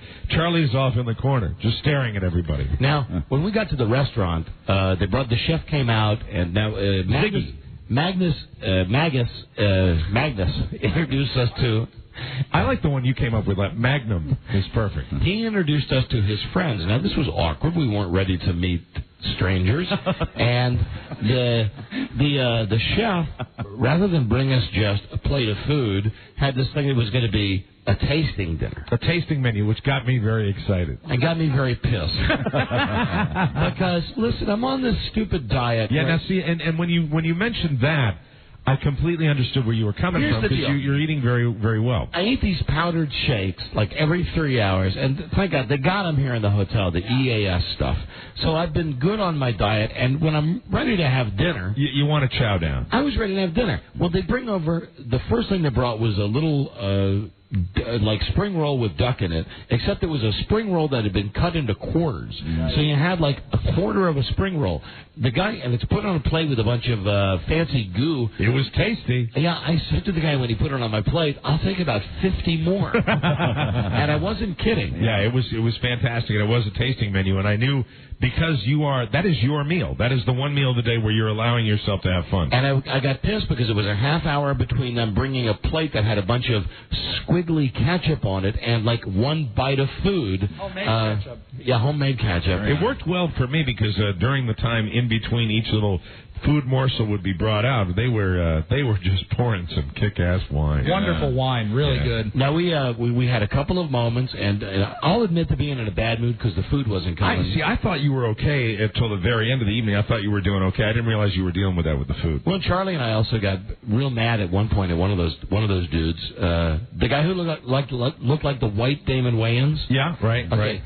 A mighty wind. He started saying something about football, and he said, of course, it's nothing like your American football, and you guys really shouldn't even call it football because what you play isn't really football.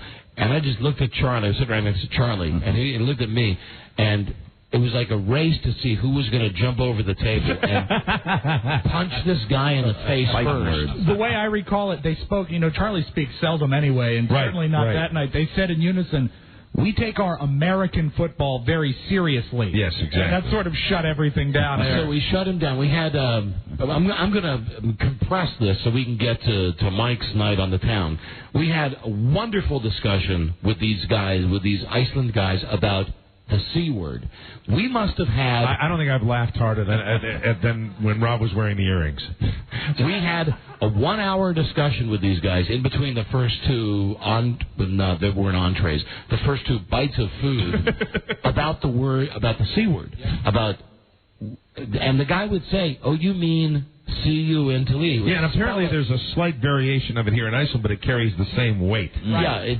Yeah, I'm saying, man, hey, please, let's go. I mean, it's really, I enjoy meeting and chatting with your sausage factory of friends, with your helmet club over here, but I would like to go out and experience the world of Iceland. And what I meant, in between the lines, please, can I, see some chicks, get to a club to see these Icelandic hotties. And we eventually go to this club, and man, at this point, that's why you guys probably just missed it, because at this point it's about 2 o'clock in the morning. And we're going out, and it is absolute peak prime time. Things are just starting to warm up. There is a line almost around the block outside this one club we're going to. What time did you... Well, first, listen. So we go into the club. Two great parts of this. Yes. There's Mike leaving the club. Right. At what time? But you mean when I left the last bar that I was in? The last bar. Was 6 o'clock in the morning. Yeah. And when you walked out?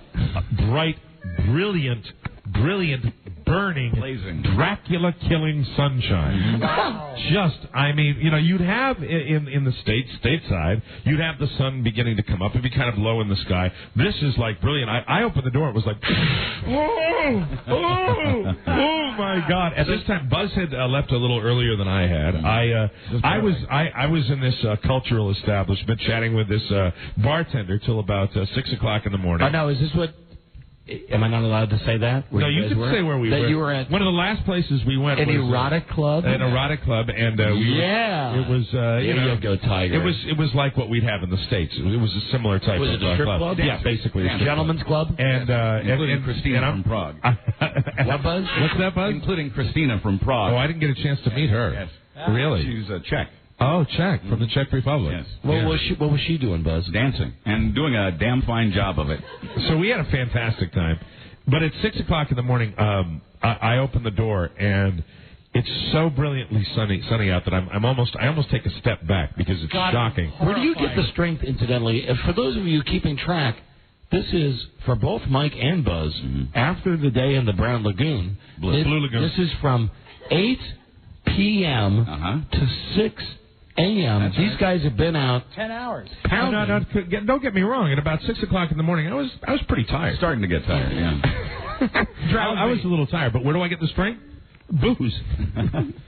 That's a new personal best, Mike. You think people think booze makes you sleepy? No, it actually it keeps you going. It keeps you you're getting all. But I was actually for about the last 2 hours I was drinking Diet Coke at the last. Now what about you, Buzz? When you split up from Mike?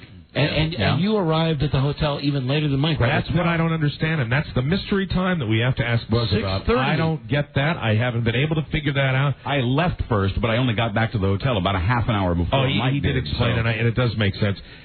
When I left, the bars were starting to open up. They were starting to close, and hundreds. I mean, it's funny because you guys say there's nothing going on. Hundreds of people spill out onto the street. At 6 a.m.? At 6 a.m. Literally spill. There are hundreds of people pouring out onto the streets. Spewing. Everybody is festive. Everybody is buzzed. And I'm starting to feel like, we have been kind of pampered. We've been the pampered Americans. We've been surrounded by our good friend Magnus at Icelandic Air with his friends. Mm-hmm. But suddenly, I felt alone. Hey, what about when that one dude made you feel like the ugly American? Okay, so Adi, who is the Paul McCartney lookalike. Right. So I'm sitting there and I'm saying, I don't even know where I'm going. I don't know how I'm going to get back. How many hours had it been since you had seen Adi? The last I saw Adi was at the club, which would have been 4 hours. 3-4 hours ago. Yeah. But Adi and I, just so you know, Adi and I right after you guys left, and we're hanging at the bar. Adi's giving me the fist on fist all night long. He was big on that. Adi is like coming up behind me, and he's like kneeing me in the back of the knee, so my leg goes down. And Adi's my man. He's my buddy, and we're like hanging out, right? And I spill out onto the street at 6 o'clock in the morning. All these people being very festive. I'm getting that slight look of, you're not from around here, which is pretty obvious. You know that. And I'm trying to find my way to a cab. So I see this cab stand up the street, and I see what looks like to be a little bench in front of it. And then I see sitting on the bench next to two absolute gorgeous Icelandic babes is Adi. And I start, staggering across the street. And I go at the top of my lungs, I go, Adi, my man, how you doing? And Adi looks at me like I am the last guy he wants to see. I don't know if it's that I'd had a little too much evening. I don't know if it's the ugly American, but suddenly I felt completely like I am a foreigner and he doesn't want me around. At this point, Adi is sitting on the bench. The two Icelandic babes. 6 a.m. everybody, Sunday morning. The two Icelandic babes get up and walk away. Adi gives me this kind of look that's like, thanks, Mike. Oh, you silly American pig. And Adi gets up. The only people talking to me, in fact, the only woman talking to me, is this 70-year-old Iceland woman who's just eaten a hot dog and has mustard on her chin. Oh, poor you. And she's going, and I'm sitting there going, hey, and then they made a little joke, about me. Oh, American. And the old lady says, oh, I'm not a prostitute. And they all laugh very vigorously. And then Adi kind of slinks away going, I don't know him. And I'm like, Adi, you hump. Where are you going, man? You're abandoning me. Then I head up the street to the cab line, which is, I'll tell you one thing, they don't drink and drive in Iceland. Everybody was in line because this cab line was 2 miles long to get a cab at the end of the evening. At 6 a.m. Not the end of the evening, the beginning of the morning. So I'm in the line, and the line is like one of those Disney lines where it goes forwards, backwards, backwards. And coming down next to me is Adi again. And so he looks over at me, and he gives me this kind of little half smile, and I just looked away. Oh, I said, okay, your stinking American friend is going to take his own cab ride, Adi. Where were you, Buzz? I waited in the same cab stand line a little before Mike, and eventually got a cab and went back to the hotel. Tell the truth, Buzz. The old woman that was talking to me, Buzz took her home. Yeah. Well, and I didn't want to talk about that. And that wasn't mustard. Yeah. But it was, I'll tell you, this is, if you don't think these people know how to party, 6 o'clock, and I believe there were a great number of people that it looked to me were getting together, making plans to go to the after party that started at 6 o'clock in the morning. All of this for the election of King Kong. And you know what? If I had been invited, I would have. You would have gone. Oh, in a heartbeat. Now keep in mind that what's planned for Sunday is a tour of the glaciers, where we're supposed to get in another one of these buses and go up into the mountains and ride snowmobiles. I'm not going if Adi's going. And the last we had heard, Mike said when Rob and I made our early departure on Saturday night, said, call me in the morning just in case. 30 minutes notice. And let me know if you want to. I want to go, but let's see how I'm feeling. And like clockwork, my phone rang at 10:30 in the morning, and Rob was greeted with, "Have a good time. Have fun on your party. I won't be attending." Yeah, and you said you couldn't do the Lucy voice anymore. Hi there. Short Hello, Don. There you go. And also we got a break. I will not be coming with you. Oh, we had a good time. We had a buzz moment too, and then while these guys were all sleeping it off, the rest of us were stuck with this guy, and we got tape to prove this dude that drove us. This driver that took us up to the mountains Thank God yesterday. you don't have tape to prove where I was on Saturday. And there is the one person who falls in the middle is Michelle Combs-Mampy, who slept it off at the glacier, which I thought was very nice. Yeah, It made the trip. man, was she hungover yesterday. And you know, my favorite exercise is when somebody asks about what our show is like, I kick it over to Michelle. And you want to talk about a task. Michelle, what is our show about and what is it like? And she has this look on her face, what have you done to me? I think today is the first time she's ever really heard the show. Yeah, I believe so. Because she's in the room with us right now while we're doing it. Yeah, busy out there, busy out selling all the time. And also another very interesting dynamic that no one's brought up, and I'll bring it up because we have to go to break. Her husband's not here. Yeah, we were commenting on that, and well, all is not right in the Michelle household. Sorry. And for those of us who were in the truck yesterday driving in the mountains, the guy nearly drove off the road 4 or 5 times because he was staring at Michelle's boobs. And at one point, Michelle just said, I should have worn a sports bra. Yeah, I guess so if you're going to be driving over rocks all day. Right. We got a break? Yeah, and we will be right back from Ice. This is the Don and Mike Show. Now, there's another thing I want you to remember. I don't want to get any messages saying that we are holding our position. We're not holding anything. Let the Hun do that. We are advancing constantly, and we're not interested in holding on to anything except the enemy. We're going to hold on to him by the nose, and we're going to kick him in the ass. We're going to kick the hell out of him all the time, and we're going to go through him like crap through a goose. The Don and Mike Show. Putting the fun back in dysfunctional. The Don and Mike Show.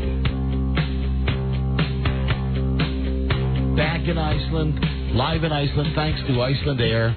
We're just recapping everything that we've done thus far. We figured this would be more interesting than sitting down in the lobby and talking to the people of Iceland. Unfortunately, it would be lovely to speak with the native Icelanders, but we have so much to tell you about because so much has gone on this trip, more than any other trip we've ever taken. In the last 2 days. So when we left you, Mike and Buzz had been out all night. Yes, I staggered back into my hotel at approximately 6:30 a.m. Iceland time. Oh, what a morning. Now we're going to leave to go to the glacier at 11. And again, I don't want to do it, but I'm afraid that I'm going to get the rap that I went to Iceland and all I did was stay in my hotel room and go to the shopping mall. Exactly. So I say, okay, I'm going to go on this glacier trip. Right. Now, on the itinerary, it says leave at 11 a.m., arrive back at 6 p.m. Well, I'm not a smart guy, but I do the math. That's 7 hours. Right. And I think there's no way I'm spending 7 hours doing anything. So I say to the dude right away, and we find out that Mike's not going to make it. We call upstairs. Charlie and Lisa have had too much night. They're not going to make it. Right. And Rob called Buzz, right? Right, I called Buzz. Departure time. And what was fantastic is I assumed he'd be up because he was really up for this trip. Yeah. So I, half-heartedly joking, said, Mr. Elston, and I don't know what you did the night before, but you said, yes? Terrified. Yeah, terrified. like I was terrified. You know, who knew that Buzz was going to come in later than Mike? Unbelievable. I thought it was the police. Yeah, I thought it sounded like he was going to have to produce papers. I said, Buzz, it's Rob. Rolling papers. I didn't mean to alarm you. Are you going on the glacier trip? He said, what time is it? And I said, it's a little after 11. He said, no. So we're waiting a couple more minutes. We end up leaving at 11, and the driver, Jan. Is that his name? Yeah, I wrote it. John or Jan? I wrote his full name down here somewhere. It was a great name. Anyway, he's mad because we've not left yet. Jan Porbornjornsson. So Jan is mad that we haven't left yet. 15 minutes after 11, we're leaving, and as we're walking out, lady says, she stops me on the way out. She says, do you know a man named Buzz? That's the lady who works at the hotel. I said, sure. She said, he's on the telephone. I said, Rob, didn't you call Buzz? I thought I did. And so I go back, I go to the front desk, and I go, hello? He goes, hi. I said, hi, Buzz. He says, are you going now? I said, yeah, we're going on this 7-hour glacier trip that I'm going to get cut in half. What time is it? I'm panicked. Again, what time is it? And are you showered and dressed at this point? No way. I still have last night on me, and I'm panicked because I really wanted to go. He said, what time is it? You know, knowing that Rob has called him already like a half hour ago. It's 11:15. can you wait? I said, no, the driver's already pissed. We got to go. So we get in the car, and this guy, now he turned out to be a pretty nice guy. I really liked him, yeah. But at first, he was very upset with the notion that I didn't want to spend 7 hours going to the glaciers, and it was just too much. I said, we have to compromise. We have to be back by 4 o'clock. Right. That way we're only gone for 5 hours. Because you had a meeting. And, yeah, well, that's what I told him. And a meeting with your pillow. And at first he said, well, now that won't do. He said, you have to go on the snow machines. Scooters. The snow scooters. You have to go on the snow scooters. No, we'll be back at 4:30. 5 o'clock. I said, no, we got to be back at 4 o'clock. Okay, you're going to miss the snow scooters. But that's all right. You know, we're cool with that. Right. And at the beginning, I had a bad attitude because I don't like going on these touristy things. Right. And I know that you think I got this big homo friendship thing with Rob. Right. I turned to Rob, who was sitting behind me, and I said, I hope you realize the only reason I'm on this trip is because you're here. It's at this time I'm thinking, I hope Carrie saves the classifieds from Sunday, because if this goes badly, this is going to be very bad.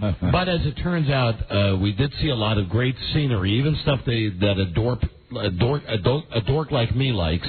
And we have tape. Rob had his videotape. And you're going to get to hear a little bit about Jan, our driver. Jan. And then I asked him if he gets laid a lot. We asked him which country has better sex. And then we asked him about gays. And that's when the guy really went into overdrive. So we're going to work on the quality on this. Robbie, why don't you roll it now? Start up the intro. And this is us when we were in the van getting ready to go on this. Daddy, I'll break your arm. Hi there. How are you? We're here in the town of Iceland. It really is. The election was yesterday. Now, you're not going to be able to hear Rob and I really well because the condenser mic is pointed at the driver. Right. And it was an outstanding competition. Vitamin one. It's great. We're doing our whole vitamin thing. The vitamin and Kong, Kingfish. Very, very good. And I like to say hi to Buzz. Hi, Buzz. This was me with you. Oh, let's skip past this. This is where we're saying hi to the people who weren't there.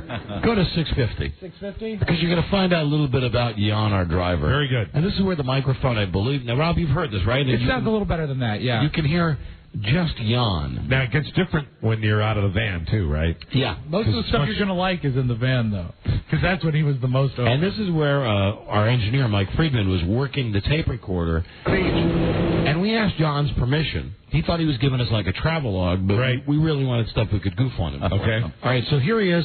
A little bit about our driver, Jan. So tell us a little about you. Yeah, the same I was just telling Michelle. I'm actually educated as an automotive engineer in Germany. That's terrific. I love Germany. We love Germany. Okay. We love Germany. We hold no grudges. So you don't think so much of the freedom fries? You would call it still something like French fries? No, we hate the French.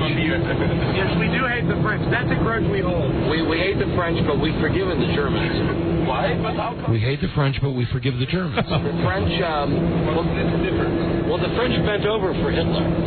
And then there was the whole issue with the U.S. See, now Rob and I are getting into the whole thing about, why we hate the French. But at least I studied in... But they really didn't fight against Hitler. They kind of just said, go ahead, take over our country. Okay. I mean, if you have other history... Hey, pause it for a second, and let me just explain this. I'm saying to the guy, for some reason I'm saying to him, it's history that the French kind of just said, come on in and take over our country. Yeah, why did it take the Germans 3 days to get to Paris? Because it was raining. And he said, well, no, he's saying that, and he's German. Originally he's German. He's saying, no, the Paris resistance, the underground put up a good fight. And I said to the guy, oh, I know of someone who was in that resistance. His name was Corporal LeBeau. And I don't know if the tape picks us up. He says, LeBeau? And I said, yes, it's in the history books. He thought you were perhaps saying de Gaulle. And he said, no, I do believe the name was LeBeau. So anyway, this will give you a taste of this guy who originally started being very boring with his travelogues and what we're forced to listen to. Go ahead, roll a little more of this. We'll get to the good part. Oh, there was a guy named LeBeau. No. To go? No, LeBeau was his name. He did an awful lot in the underground, you're right. But I never got a suntan. But moved forward for 30 years, and I was around 1980 in Germany to 85, 86, studying automotive techniques, engineering, learning to construct automobiles by BMW, among others. How you feeling about this, Magnus? This is good.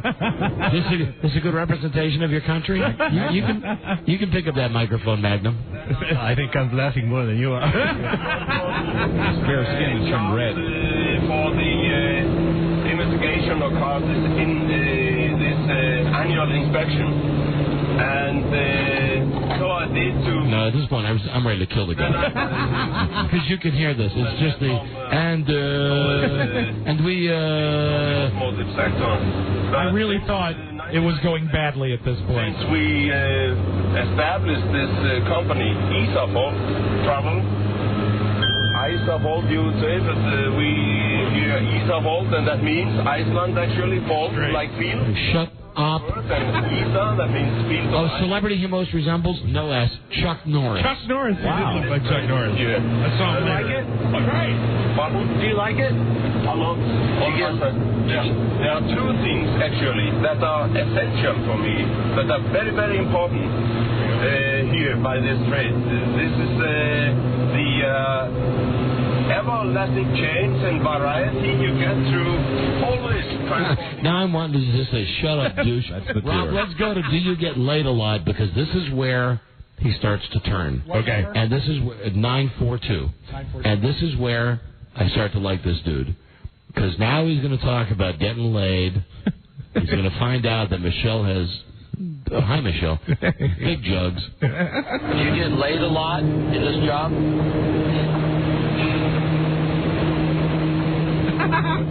Do you get sex? Do you ever? I would turn it otherwise around. Do I lay many than in this job? Yeah. You say. Yeah, or good. I say. But this is not actually that's not the goal of my job. That's not what Michelle says. This is I'm like some people say happily married and don't mean anything by it. But I really have a very, very nice and nice looking and wonderful wife. She's actually enough for me. Oh, okay. All right. I don't need. So he likes his wife. And well, I hope I don't lose business because of that. You know, Michelle would have sex with you if you would break the speed limit. Speed turns her on. You think that's something what she goes for? I mean, the speed limit. I had been talking to him earlier saying, what's the speed limit? He said, like, it's 70 kilometers. Right. You break the speed limit? He said, oh, no. You know, no one breaks the speed limit. I was, before I went to Germany, I was in the cargo fleet sailing to America. Here we go. And to the East Coast, bringing frozen fish over there, and Cheerios and cereals back. Cheerios. Of Cheerios and cornflakes. Cereal here, all the breakfast cereal is imported. Imported all. A lot of it from America. And I tell you, Don, then I have my share of women, I believe, or girls. Now I'm interested. Oh, that's still a secret. Over 100 to myself. He won't tell me how many. No. Over 50? I don't go many.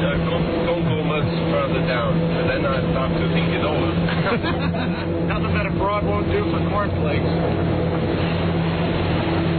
I know you're happily married. So am I for 22 years. But I would answer this question if I had had sex with a woman of Iceland origin. What woman that is best to have sex with, an American or a woman from Iceland? Because that counts on, or that it's just a matter how you see it, how you feel it. It's not the. And now, while he's giving me this answer, he's gazing over at Michelle's Golden Globes, because his answer is basically, it all really depends on what you want and what you want to do. Yeah. USA.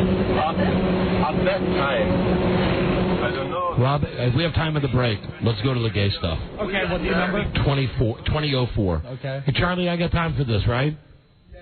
Yeah, okay. This is before you.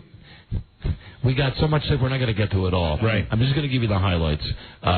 You on the cliff? Do we get? Yeah, you're going to get that in the next break. All right, good. On the cliff, like a Mission Impossible scene. Death-defying toes over the cliff.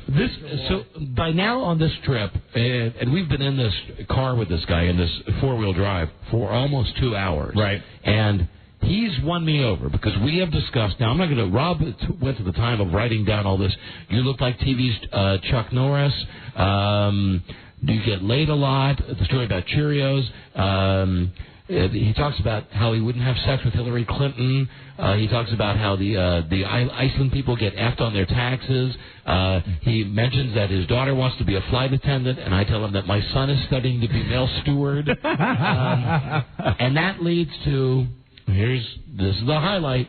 Lots of homos over here and his gay experience in Gloucester, Massachusetts. Gloucester, wow. Do you have a lot of homos over here? Is there a big gay? Yeah. That's terrific. Yeah. That's terrific, Rob. No, you know. Well, I guess they are not dead. And they've been coming out of the cupboard, like we say. Coming out of the cupboard. Out of the closet, of course. The last year. Coming out of the cupboard. And that's also good. Is that good for business? No. That doesn't affect me. Coming out of the cupboard is my favorite. There are some groups, homo groups coming up here, probably lesbian too. Traveling together, but I haven't had any homo groups. Would you drive a bunch of gay men? Oh yeah, no problem. I had my experience in Gloucester, Massachusetts. That was tough, and since I got out of that, then I don't fear anything. There was a lawyer. I met him at the bar. Here he goes. He invited me home. Then I was pretty young and not thinking of those things. And he invited me home, telling that he was living in a 300-year-old, very nice house that he was also out of New England, and but invited me for a drink. And as a sailor, I was always going for a glass of whiskey, more than less. And so we got home to him, and he started to try to kiss me. And I said, I just started to ask him about why don't you kiss? Why don't you go with girls rather? Yeah. I asked him just because of course I knew I had to. We could say defend myself, but not without getting scared or anything. Right. And then we got into a heavy discussion on it all, and that listen to this. He said, "Well, they are smelling so bad." Women smell bad. There you go. I never forget that. And then I found out, and I learned in the night that his fiancée was leaving, that he was going with a policeman in town, and I had to, when I left the house, I just left quietly. And I got out without any problem. There you go. That was my experience. So, Don, I don't think I would be somehow scared transporting a load full of homos. Very nice. Or whatever. I keep my course straight. I keep my course straight. Yeah.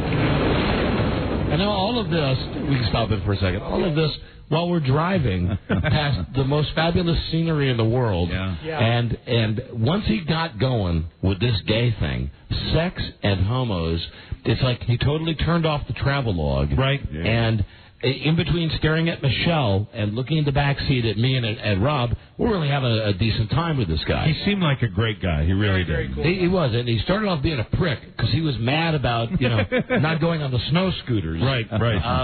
We have to break, but when we come back, we've got some stuff where we gotta buy these cliffs. I have a question for that when you're going to have that in your next segment. One of the things that everybody was telling me on this trip was the silence. Are you going to get a sense of that when you roll tape? You know what? I was disappointed because there was a slight breeze and, a condenser mic. And it picks it up, but it's supposed to be just eerily silent out Eerily silent on the glacier. You have to really experience it to understand. And Freedom won't see this until I get home with the videotape. Right. But there was, you'll hear it when we're on these cliffs. They have a railing that you're supposed to stay behind. And, we got a break. Anyway, it was like Mission Impossible. There you go. Jumped out on the ledge. Wow. And then we got him to sing a couple songs for us. Yeah, I was here for that. Because he's the Iceland James Taylor, as he told us. Hey, Magnus, how you feel about this dude? Is he good? I think he's very good, yeah. That accent just kills me. I know that I have an Icelandic accent, but man, I like Icelandic, a mixture of Icelandic, German, English, whatever else is there. It's amazing. More live from Iceland right after this. This is the Don and Mike Show. Bob Crane enjoyed the Hollywood nightlife and soon found new ways to blend his Playboy lifestyle with his passion for cameras. The star began to videotape sexual encounters. As co-star Werner Klemperer recalls, I don't know whether you'd call them pornographic, but they were erotic films of sex acts that he enjoyed filming. The Don and Mike Show. Camel Toe, Moose Knuckle, Don Geronimo, Mike O'Mara. It's nutty. It's a nutty country. It is a wacky country. This city of Iceland is great. Iceland City. That it's nighttime and it's light outside. It's blazing sunlight outside. Bright, searing Sundenson. Listen, I want to get to the rest of this tape with this guy. I know we have, we actually, have you noticed that we've actually started bringing Buzz on the trips with us? Mm-hmm. That we actually have news and comment? Yeah, thank you. There he is right there. Rob Buzz Burbank right over here. I didn't see you at the glacier. I'm here. I came along. Nice to see you. You missed him at the glacier. And the thing is, I'm so sorry. Mike's here, too. The thing is, we got our balls busted, Rob and I did, so much for not going to the BM Bath with everybody. Blue Lagoon. And Blue Lagoon. And then you guys yesterday, and I say Lisa, Charlie, Mike, Rob, you all bailed. Just couldn't make it on time. For this glacier thing. And I was not really wanting to go myself because, I went because not because of Rob. Well, yeah, okay, because of Rob. But also because I didn't want the rap of being the only guy, and I knew you guys would be... Did you do anything? Yeah, merciless on me. Well, you went to dinner. I'm proud of you. You'd be the only guy that went to Iceland and didn't go see the big country, which to me, incidentally, Magnus is not here. Listen, Iceland's a beautiful place, and I highly recommend it, but... so go to Pennsylvania? Go to West Virginia. Oh, no. That's what I would say. West Virginia, maybe if you've ever been out to Utah. Ladies and gentlemen, I cannot stress enough that we are sitting here with the view of the most incredible mountains, overlooking the sea, the Atlantic, overlooking a beautiful town. It is nothing. The sea. Yes. Well, the houses look like Ocean City, or if you go down to South Beach, they have that Caribbean look about them. It's a beautiful country, multicolored roofs, and unbelievable construction, Scandinavian architecture. Mike, color me guilty for being patriotic, for saying anything you can find in any of these great cities like Iceland or Ireland, any of those cities that we've been to. City of Ireland. You can find the same in the good old USA. Now, I'm not saying you shouldn't come to the city of Ireland. I've loved that. I've had a really phenomenal time. Or Iceland. Yeah, the city of what is it? I'm trying to combine everything, and I'm wondering if you can sit in a cafe enjoying fine international cuisine, overlooking the Atlantic Ocean. No. In 70-degree weather as you look at a glacier. Yeah, snow-covered mountains. I'm not sure. Snow-covered mountains is different. I'm talking about a glacier. To answer that, the first part is no, that I'm going to be eating at an American restaurant today because I want real-sized portions, and I'm tired of fish. I don't care that this is the fish capital of the goddamn world. I want to get a steak today. As soon as Magnus left, you've turned into an ugly American. You know that, don't you? Hey, listen, hello. I am the ugly American. But you like it here, don't you? Yeah, Yeah, I like it. Sure, I like it. I think it's great. It's a great country. Of course I like it. I'm just saying. It's a great city. It's a beautiful city, Iceland. Town. It's real nice, and the people, with the exception of the people that were rude to Mike, are very, very nice. With the exception of Adi, they're all very, very nice people. But be my friend some of the time. Don't be my friend all of the time. I see through your mysterious plot, Adi. I'm looking out the window, and you could say, you could clunk me on the head and say, "Hey, good morning. We flew you to Salt Lake City last night. You didn't know it." I go, "Oh, I love Utah. It's beautiful, dude." So we're out at these glacier falls, the lava falls yesterday, and this is where even I had to let down my guard a little bit. That it was, but although even though the comparison I came up with, I said it's like being at Busch Gardens, except it's real.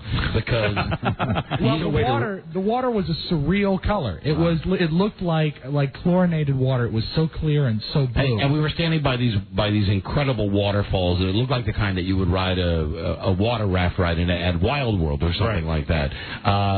And they had an area where you could go walk by and overlook these incredible falls. It was like an 80-foot drop down to the falls, and you could see the water. It was 6 feet deep with big rocks, and they had a ledge that you could stand out on, a little porch. And directly to the left of that ledge was an actual little edge where you, if you wanted to. A dangerous cliff? Yeah, if you're done like me, you could actually walk out by the dangerous cliff and actually... Like walk beyond the fence where the tourists are supposed to stay. That's when people die. Yeah, and the security there is very different. This would never work in the States because to keep you away from the cliff, there's rope. Simply rope. I agree, Lisa. Were they brown waterfalls? No. You were saying the water was so blue. It was very blue. I hear it was brown. Covered with poo. That's because this is not water that people have been bathing in and allegedly recycled every 30 minutes. This was really God's water. Okay, this is water that came straight from God. Incidentally, God's BMs are blue. I didn't know that. So it was a beautiful. Water. I go with the Blue Lagoon in the day of the week. Yeah. Well, you would have liked this yesterday. I probably would have liked it. You would have liked it more than me, I guarantee it. Now you had to physically go over the fence to get to the area you went around the fence. Listen, it was perfect. Any of you kids, hey, I got the great spin for coming to the city of Iceland. If you want to be on the TV show Jackass, come to Iceland. Oh, dear. He's only kidding. Because you can stand on cliffs, dude, and you can jump. Good luck hitting the water. Right. But if you make it to the water, I guarantee you. So if you don't die, you actually could be on the TV show. Right. Cool. And there were these trees and these branches that were coming out from the side of the mountain, and just like a Roadrunner. What I wanted to do was actually climb out on the side of the mountain and hold on to one of these branches. And Rob talked me out of it. Rob he said, was seriously thinking about it. Though. I said, wouldn't this be a great shot for video? And Rob said, now what if you had decided to do that and the branch had pulled out? Well, that's why I have Rob with me. Would you be dead? Would you be dead? Oh, yes. Mm-hmm. Yeah. Yes. And wet and gone. We were 80 feet above. You're gone. 80 feet above the water. And I said, if I held onto that branch, that'd be a great shot. And he said, if you did that and that branch fell, you'd die. Yeah. Wow. So then what I ended up doing was going to a slightly safer area. Right. Where I'm still standing with my heels facing, I'm backed up to the edge of the cliff. And I'm holding on to rocks on either side. When we play that video, when we play that audio tape, can I look at the video while you're doing that? Come on over. So come on over here, Mike, and let's show the tape now. And I believe I had a message for Frida, right? Yeah. Look, Frida, I'm being safe. And Frida will see this tape when we get home where I'm standing on the edge of a cliff with nothing holding on me. And, oh, my God. And the rocks around me are starting to give away, and I actually take one of them and throw them 80 feet down in the water. Those crumble and break off sometimes. Oh, I know. You're lucky to be alive. They did. Here we go. It was a great moment. Now, can I see the tape too, Robbie? Can you? We'll have to run it. You have to. Careful, danger boy. What are you doing? Oh, God. Oh, my God. Oh, my God. Are you kidding me? Yes. There I am. You got to get rid of Dante. I will. I promise. I'm being very, very. It was a rock. It was part of the rock I'm holding on to. Oh, my Get a God. picture of it, See Mike? that? See how close I am? Fantastic. My God. If you landed in that water, you'd be dead. Oh, it'd tear you apart, and there's jagged rocks just under the water. The water is only about 6 feet There's deep. Jan. Yeah. For Bjorn Sorensen. With glacial A lot of acid. minerals in it. I think there's some more Danger Boy in just a second. Hold on. There's Jan Bjorn Gunnarsson. Is this what you taped when I was not aware you were taping? Yeah, and you were just sort of scooting down. You can see the ridges. I want to say that for... Oh, there he is. Close to the edge. Rob, why are your pants around your ankles? Stop it.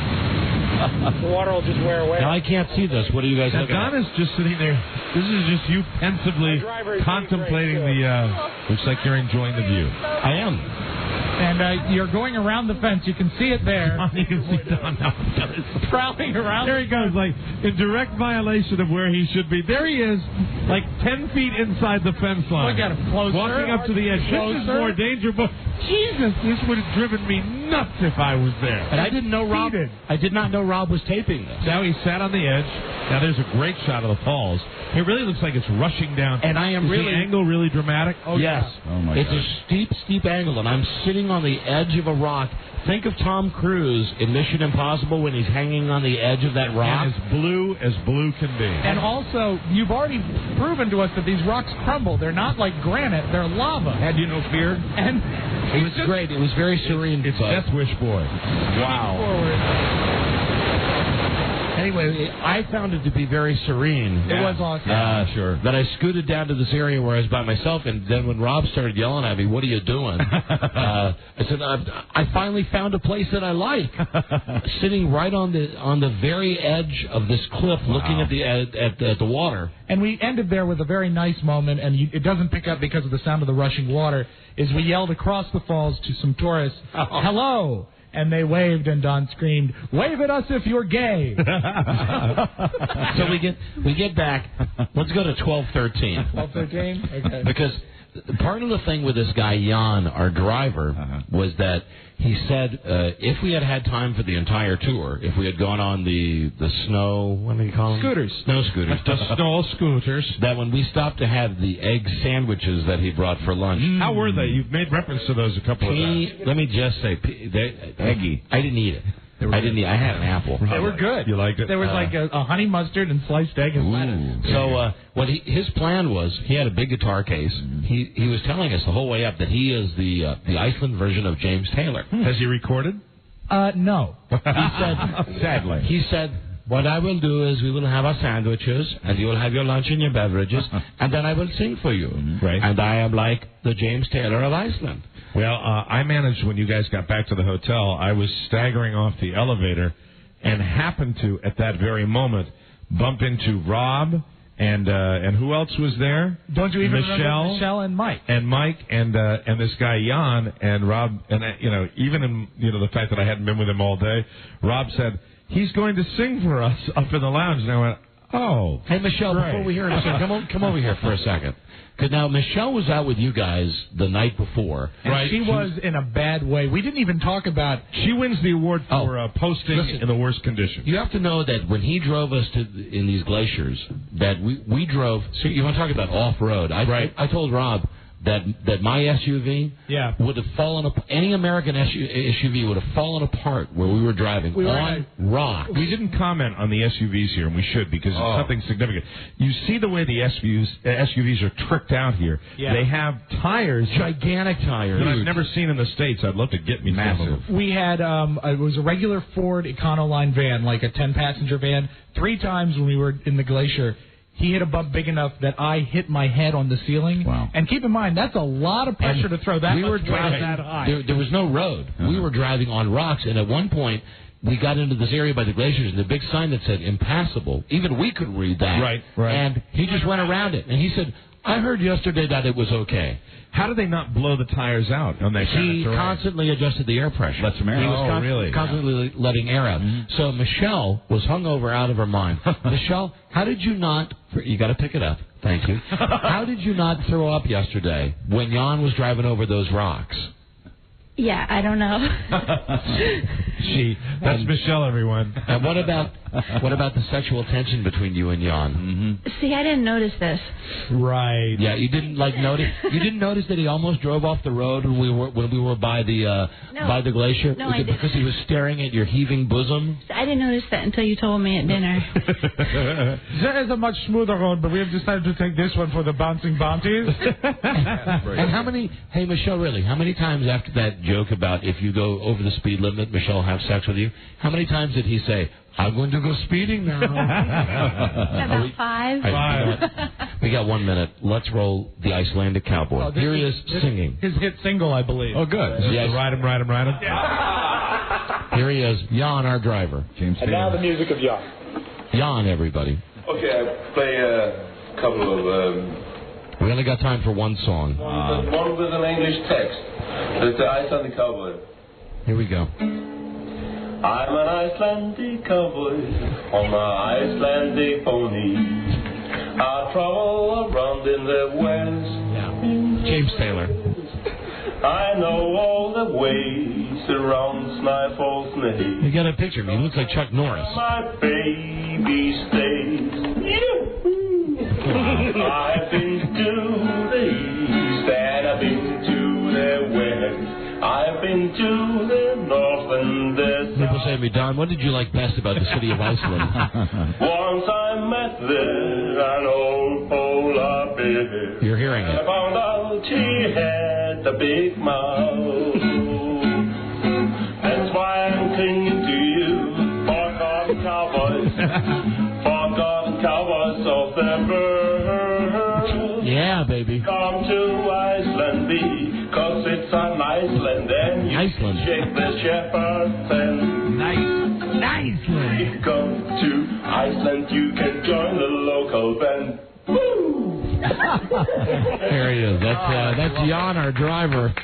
Wow. And when we get back at home, we'll also have song number 2 and his version of Ride 'em, Ride 'em. My personal favorite. I believe that some of that Jan stuff's going to make it on our Forever machine, like the homo story. I believe so. And I would drive the homos. Come to Iceland. It's such a nice one. And he had that big mouth for sure. I'm speeding now.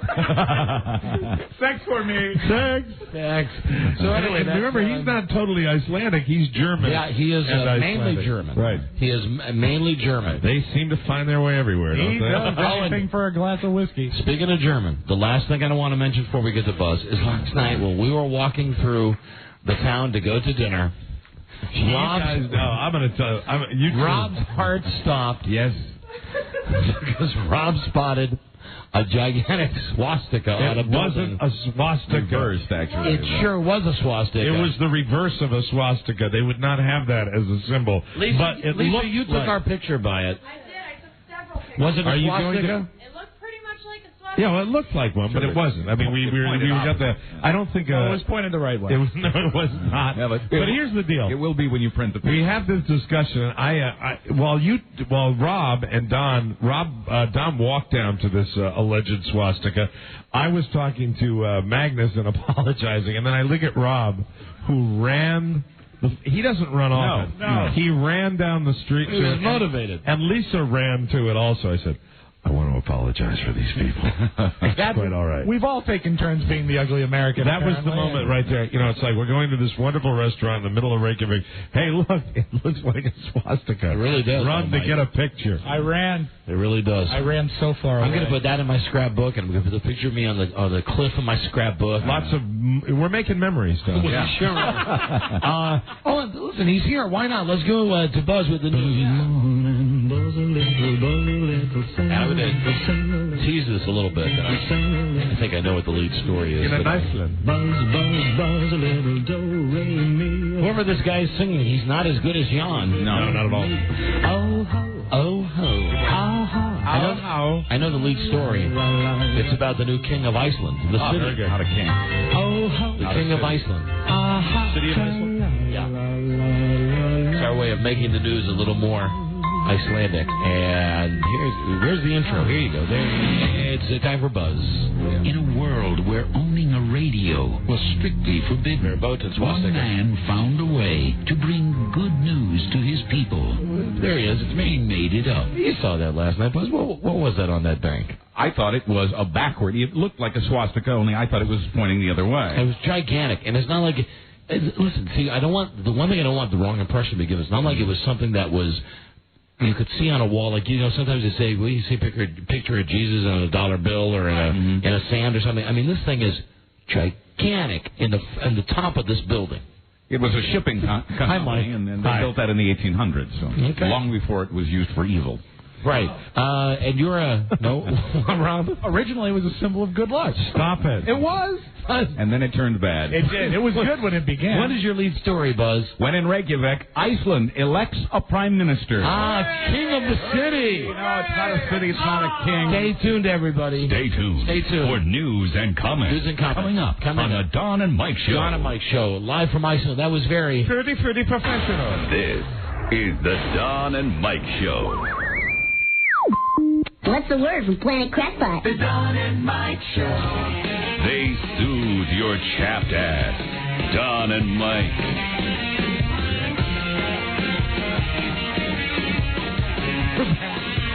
And it's time for the Buzz News Show. Yay!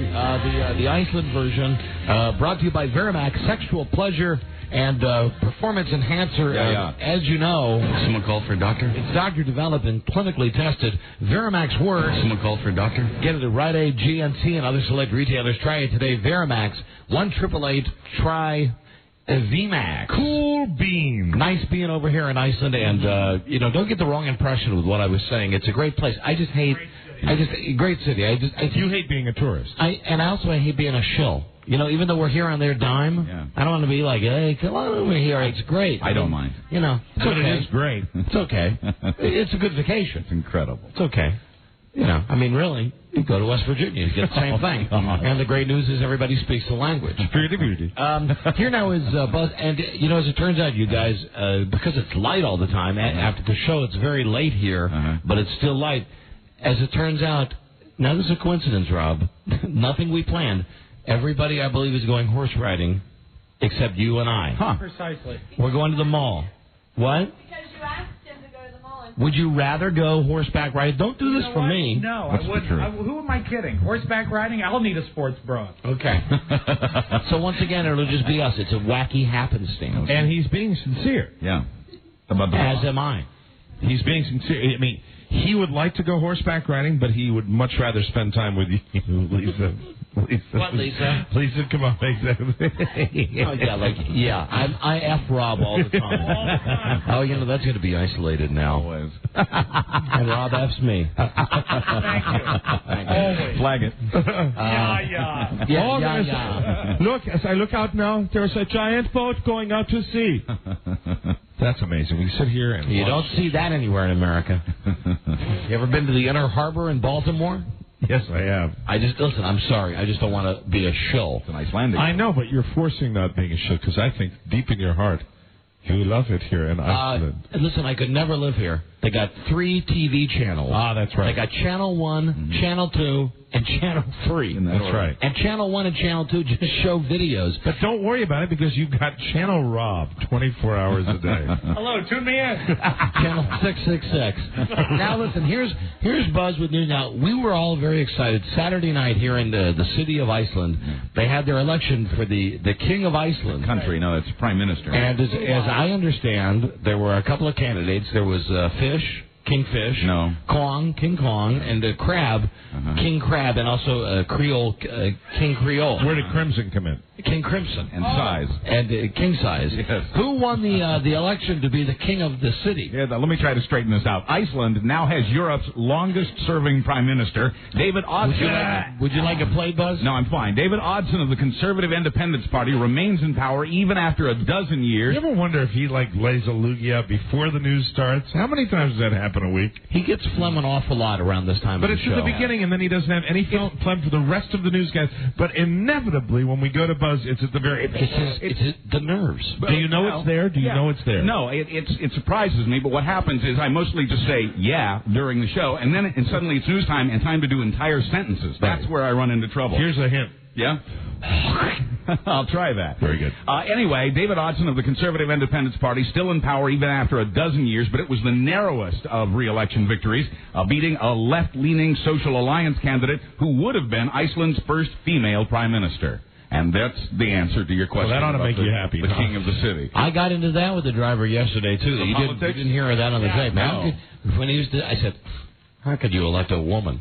Right. And he thought, he didn't think it was good, and he said, and he turned and said, I agree. It's like Hillary Clinton. And I said, so what, you got big elephant-sized legs? Viva Hudson. Jack Nicholson went off at a Lakers game Friday night. He was wrapped up in the Western Conference NBA playoff game against the San Antonio Spurs. Jack was unhappy about a foul call against Shaquille O'Neal, his third in the second quarter.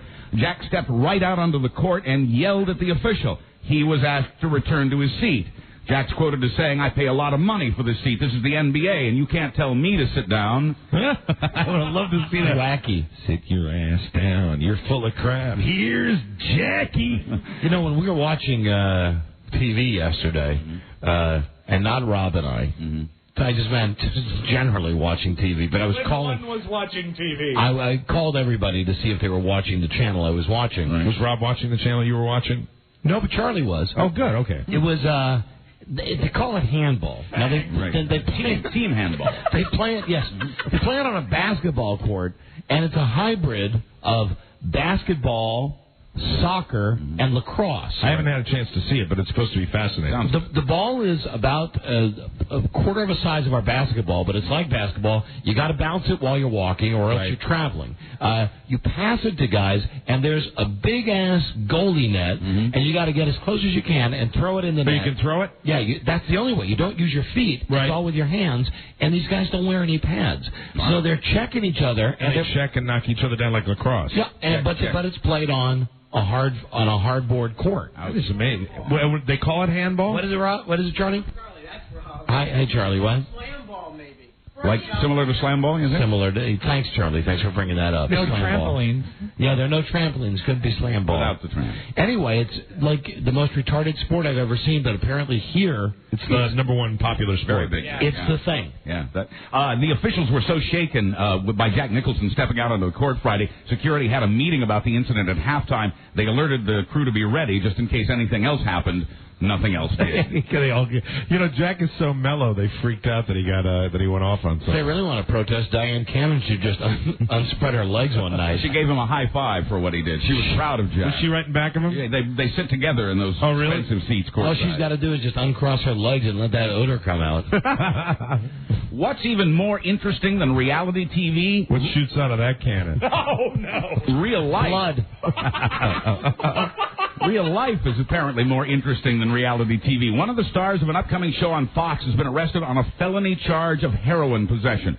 The show The Simple Life, which relocates a pair of spoiled celebutantes to a farm in Arkansas, just started filming last week. It features 22-year-old hotel heiress Paris Hilton, Joe, and her friend, bad news, 21-year-old Nicole Richie, daughter of singer Lionel Richie. Joe.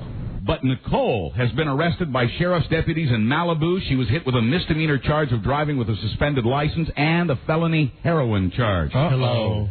She's due in court June 6th. Hello. After missing her April 29th court date. Is it me you're looking for? Dancing on the ceiling. You know, we should mention that Saturday night at dinner, it was the big Lionel Richie discussion, too. Yeah. With these Icelandic dudes. With my former friend, Adi. We started getting into this thing, where we goof on Lionel Richie, and it's like, one of us turns to the other and goes, boy, in a few hours it'll be Sunday morning, and I like it when it's easy like Sunday morning. And these guys picked up on the fact that we were goofing on Lionel Richie. Mm-hmm. And then I said, well, we got to get out of here. We got to sail on down the road, about a half a mile or so. We got to hurry because I'm getting tired. We've been here all night long.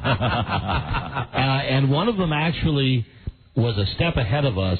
That was the when we went into the Frank Sinatra. No. I'm talking about the White Damon Wayans when he said, I'm going to be making poetry making pottery, rather, with my blind girlfriend. Yes. And we all looked at him like, huh? And he said, we're playing the Lionel Richie game, right? And I said, yeah. And he said, don't you remember the video for the song Hello? Right. And you remember there was a blind girl making pottery in that video? Exactly. So, like, score one for the Iceland dude. He's also the guy that knew all the lyrics to Summer Wind, too. Right. Yeah, and sang it. Yeah, that's when we got the whole... You know what I also noticed in restaurants here? If you get rowdy and you have a big table of people going crazy, people around you at the tables will join in. You won't get the dirty looks. Right. Like last night, one table started screaming and applauding. Then the next table did, and then we did, too. Joined in. Iceland is known for, among other things, its beautiful women, and that fact is not lost on Mike Tyson. I thought you were going to say not lost on Mike O'Mara. Well, that also, but... I just want to go where the Icelandic ladies are. I don't Why? It's things you see. What do you see in Iceland? I don't shower. Why don't you shower in Iceland? I don't shower at the Blue Lagoon. No, why? You guys are genitals. Guys rectum. The ex-con and former heavyweight tried to pick up Miss Iceland the other day in New York, according to MSNBC. Oh, that was another thing these guys were just harping on at night. I mean, Iceland is the Baltimore of Europe. It has a real inferiority complex. Thank you. That they were saying, do you realize out of the last 10 years that our Miss Iceland has come in the top 3 in the Miss World pageant? And one time in the last 20 years, she actually won. There you go. Yeah. BFT. Well, they're lovely. That's the point. And Mike Tyson went so far as to spend several $1,000s on the dress Miss Iceland will wear in the Miss Universe pageant. But he never got a date with her. Maybe Miss Iceland remembers the beauty contestant who accused Mike of sexual assault. I'd like to take you back to my room. Would you like to have a glass of wine? And there might be rape. The Miss Universe pageant is June 3rd. Yeah. Unprotected rape. Who let the wallaby out? Wayne Newton's pet wallaby escaped from his home Where they last have week. I've got to find it. You don't understand. This is real tough for me. I've got this. Where's my... What is it? Wallaby. Where's my effing wallaby? Buzz, what is a wallaby? Is it like a... I'm about to explain. Squirrel? No, it's like a small kangaroo. Wallaby, the bottom line. you walk so fast. It then led police, animal control officers, and an urban cowboy on a 2-mile chase through parts of Las Vegas. Hey, where's John Travolta? Tell him to find my wallaby. Wallaby, like a small kangaroo, comes from Australia. It's vegetarian. It's friendly to humans. Wayne named his Priscilla. Excuse me. This is Wayne Newton. I was wondering if you could find my wallaby. He's wearing a shiny tuxedo. She's wondering. Yes, it's a she. I know that. I have her. We're not sure. Grissom, CSI. Yes. Where's my wallaby, Grissom? I don't know where your kangaroo is, Jack. We're not sure how it escaped, but it got out around 6:30 in the morning when one citizen heard about it. After a very late night with Mike O'Mara. When one citizen heard about it, he called his dad, who's kind of a cowboy there. The dad said he asked his son what he'd been smoking, and then Dad grabbed a lasso and got into his pickup truck. Headed for South Vegas. Quoting him, I got him the third time. She started kicking, but calmed down. Ride like the wind. Get me my wallaby back. Wallaby. Wallabies are probably too small for this, but some people think kangaroo skin makes a nice shoe. The sports shoe company Adidas has no comment on this. Adidas, as my mom used to say. Do you want some Adidas sneakers? The value of Adidas stock dropped last week after an animal rights group filed a lawsuit against the company. The German company accused of selling football boots made of kangaroo leather. I heard they were hopping mad. Boots are used for European soccer and are endorsed by a British soccer star. Hello. Animal rights protesters showed up at the company's annual stockholder meeting, one of them dressed as a kangaroo. Kangaroos are not as plentiful as wallabies, but they're not on any endangered species list either. That's right, Jack. But they all make this stuff in like a Kathy Lee Gifford type arrangement with like sweatshops. With 12-year-olds making 1 cent an hour. So who can, for all I care, make me a pair of shoes out of the bald eagle. Go ahead. Now, see, you're an American. You're a patriot, and you're saying that. I know. Okay. It's a symbol, Buzz. Yeah, well, it's an American symbol, Don. Yeah, but it's a symbol. All right. Animals, I was having to explain this to someone the other day. So it's compromise. Make them out of wallaby. I was explaining this to someone. One of these Iceland dudes the other day was trying to tell me about. Oh, I know what it was. It was free range. They were saying that the free range lamb. That the lambs here are free range. And I said, yeah. And they said, well, it's better for them. And I said, well, what do you mean it's better for them? They're going to end up on my plate either way. Right. Whether you have them, living in condos. They're tastier and less fat because they're free range. Well, I don't know. It just they're doing it for like humanitarian reasons, like the lambs have any idea what's going on, and then they kill them. Well, no, I think you're both making too big a deal of it. Don, have your lamb stopped crying? Quid pro quo, Bob. Yes. Musician and former TV personality John Tesh is being sued by a housewife in Missouri. And incidentally, Buzz. Yes? I swear to Christ, if you were to ask me who most Icelandic guys look like, the celebrity they most resemble, don't you think it's John Tesh? John Tesh. What about our waiter the other night at dinner? The entire wait staff. Actually, the waiter the other night at dinner looked like Jack Cassidy. No, he looked more like John Tesh. I know you said Jack Cassidy. Combination of John Tesh and Jack Cassidy? But they have that retarded haircut, and they have the same jawline. Who are you calling retarded, Scarecrow? Jack Cassidy, I'm bisexual. Eat some baby lamb. We let them walk around before we kill them. Jack Cassidy. Yeah, I got into this ridiculous discussion with one of those guys about, well, we're very humane, free range, that's why the lambs are allowed to. But so eventually, you cut their heads off, and you cut them into pieces, and you put them in an oven, and you eat them. Mm-hmm. Well, yes.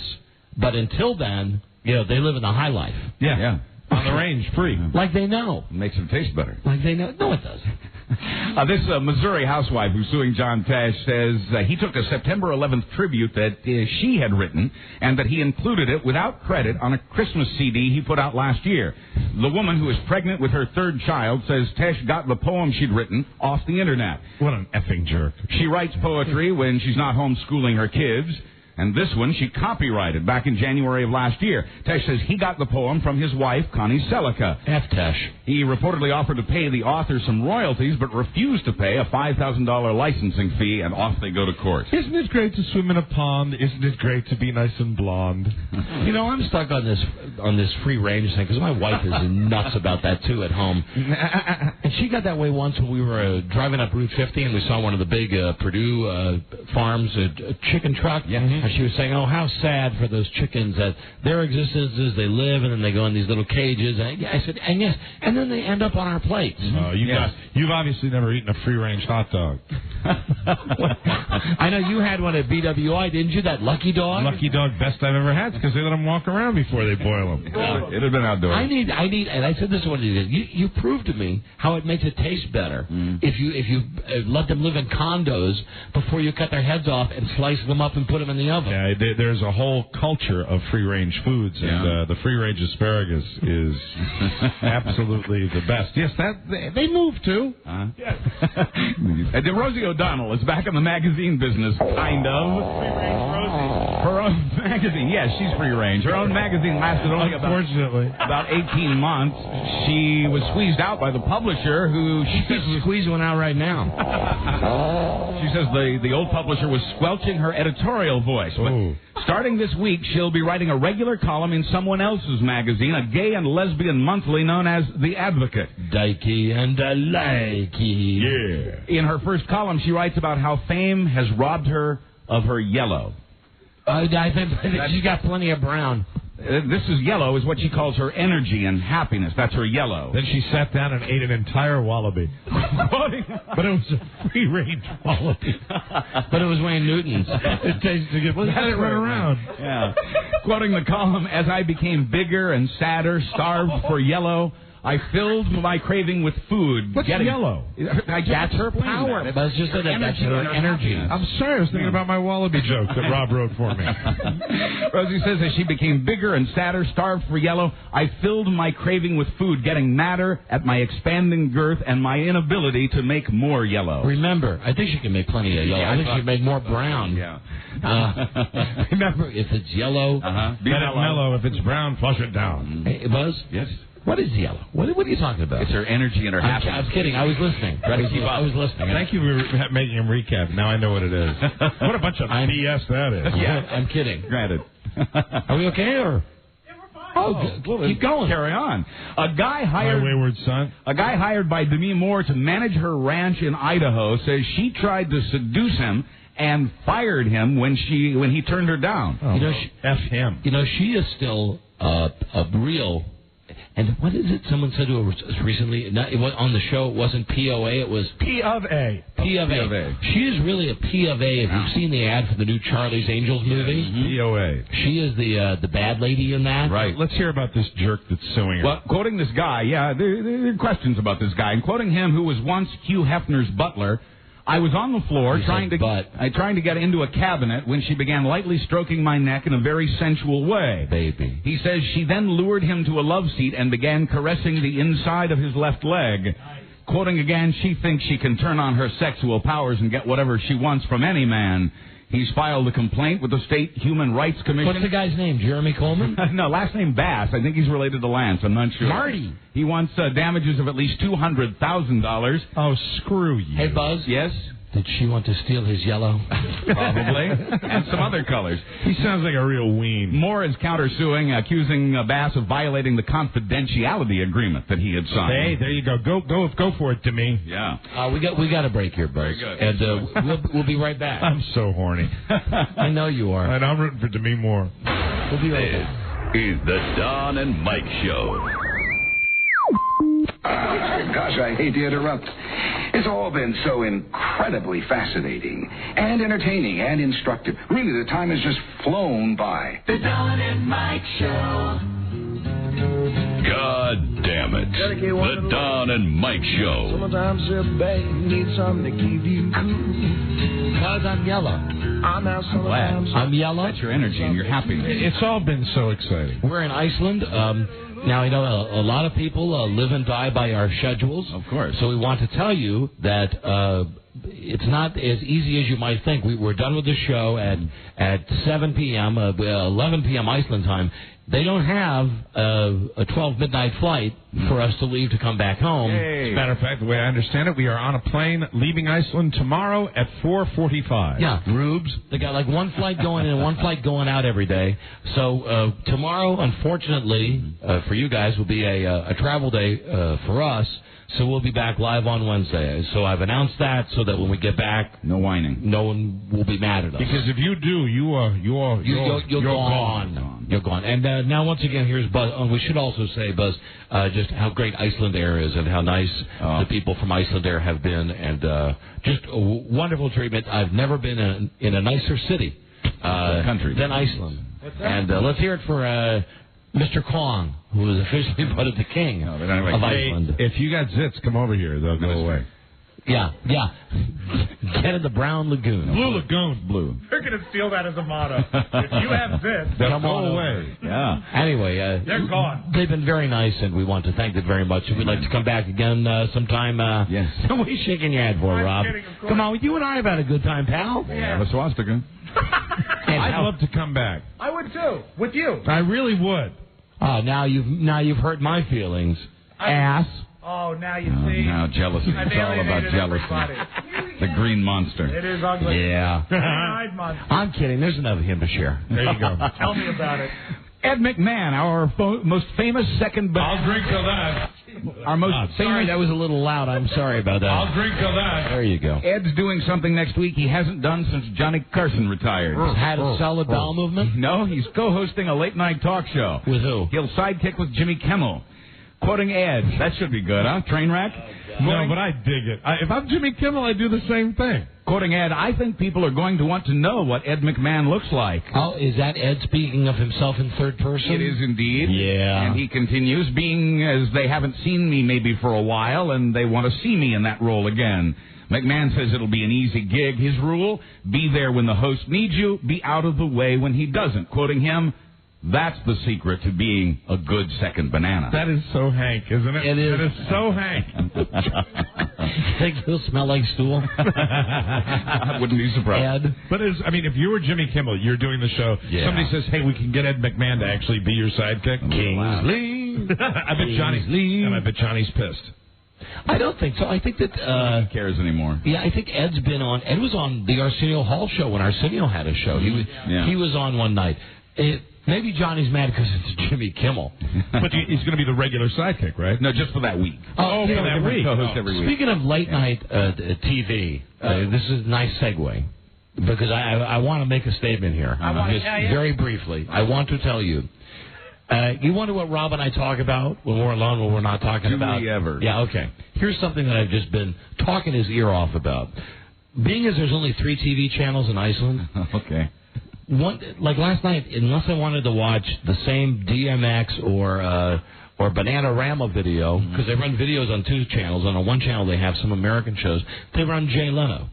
Now, I always TiVo Letterman. I never watched Jay Leno. And it was a good lineup. He had Lisa Marie Presley, and he had some guy from a zoo who brought out orangutans. Right? Now, and he had a pretty good segment with jaywalkers, with dumb people. Okay. But the thing with Jay Leno is, that guy just is not funny. He's not a good interviewer. Right. He doesn't have any stage presence. And I finally figured out, I guess the reason he's beating Letterman in the ratings is, I don't think it's the lead-in with Friends or anything else. It's the fact that his set has so many bright, shiny lights. Yes. Really. I mean this seriously. Pretty colors. I was getting into this with Rob very deeply. You're right. It's not that sullen Letterman set that really hasn't changed in a million years. No, it's bright. He's got big screens. He's just not a funny guy. No, he's not at all. I watched him limp through this segment with Lisa Marie Presley, and they had this one thing, which was, in theory, a great bit. You know when he goes out and he gets jaywalkers? Right. Well, they had the 3 champion jaywalkers, and he was like playing Jeopardy with them. Right. And these people are really butt stupid. And it's an hysterical segment. But the reason it wasn't funny, when I watched it for 5 minutes thinking it was a parody of Jeopardy. Right. Because when he would say, "Who shot Abraham Lincoln?" and the guy would buzz in and say, "Oh, Hinckley?" and the audience would laugh, Jay Leno wouldn't say anything to the guy like, "Well, Mike, you do Jay Leno," but he would say, "You're an idiot." It's not written for me. And if it's not written, I'm not going to exactly have anything to say that's really funny. I watched this, and I found myself getting very angry this now. And in D.C., we can't watch Jimmy Kimmel because Channel 7... You need to go to the Blue Lagoon, my boy. Channel 7 has got some problem with the content, so it's either Leno or Letterman. And I was watching Leno. Wow, this is Jay Leno. Because it's like the only thing on TV, and poor Rob has heard this lecture all weekend. The reason Jay Leno has big ratings is because his set has bright colors. Bright colors, shiny lights. That's what people want. That's what I'm going to give them right now. It's like The Price is Right. Yeah. Bells and whistles. That's what it is. Yeah. He sucks. Hello, this is Jay Leno. I suck. Rubes love it. One more note about Ed. We finally found out how much money Ed McMahon got for the toxic mold that turned up in his home. Contractors were accused of not properly repairing a water leak, which created a deadly mold that spread through the house. He put it on eBay? Ed and his wife had to I would buy Ed's mold. Ed and his wife had to move out after the mold killed their little dog. The out-of-court settlement... Little Johnny. Was originally the out-of-court settlement was originally confidential, but Reuters found it in a national magazine dedicated to the subject of toxic mold litigation. Toxic mold litigation. A judge decided to make the number public. $7 million. You're asking me. For mold in his house. I'll drink to that. $7 million. Well, who's going to pay that? Who did he sue? The contractors. There's several contractors involved. Wow. He's getting the money. I just pray that his Christmas tree is okay, Buzz. Yes, you know, Ed keeps a year-round Christmas tree. Yes, because he likes the Christmas spirit. I'd like to be the contractor, though, where some guy saw us through the wrong pipe, and you got to pay Ed McMahon, a guy that's got gazillions of dollars already. The insurance company is also being sued, in addition to multiple contractors.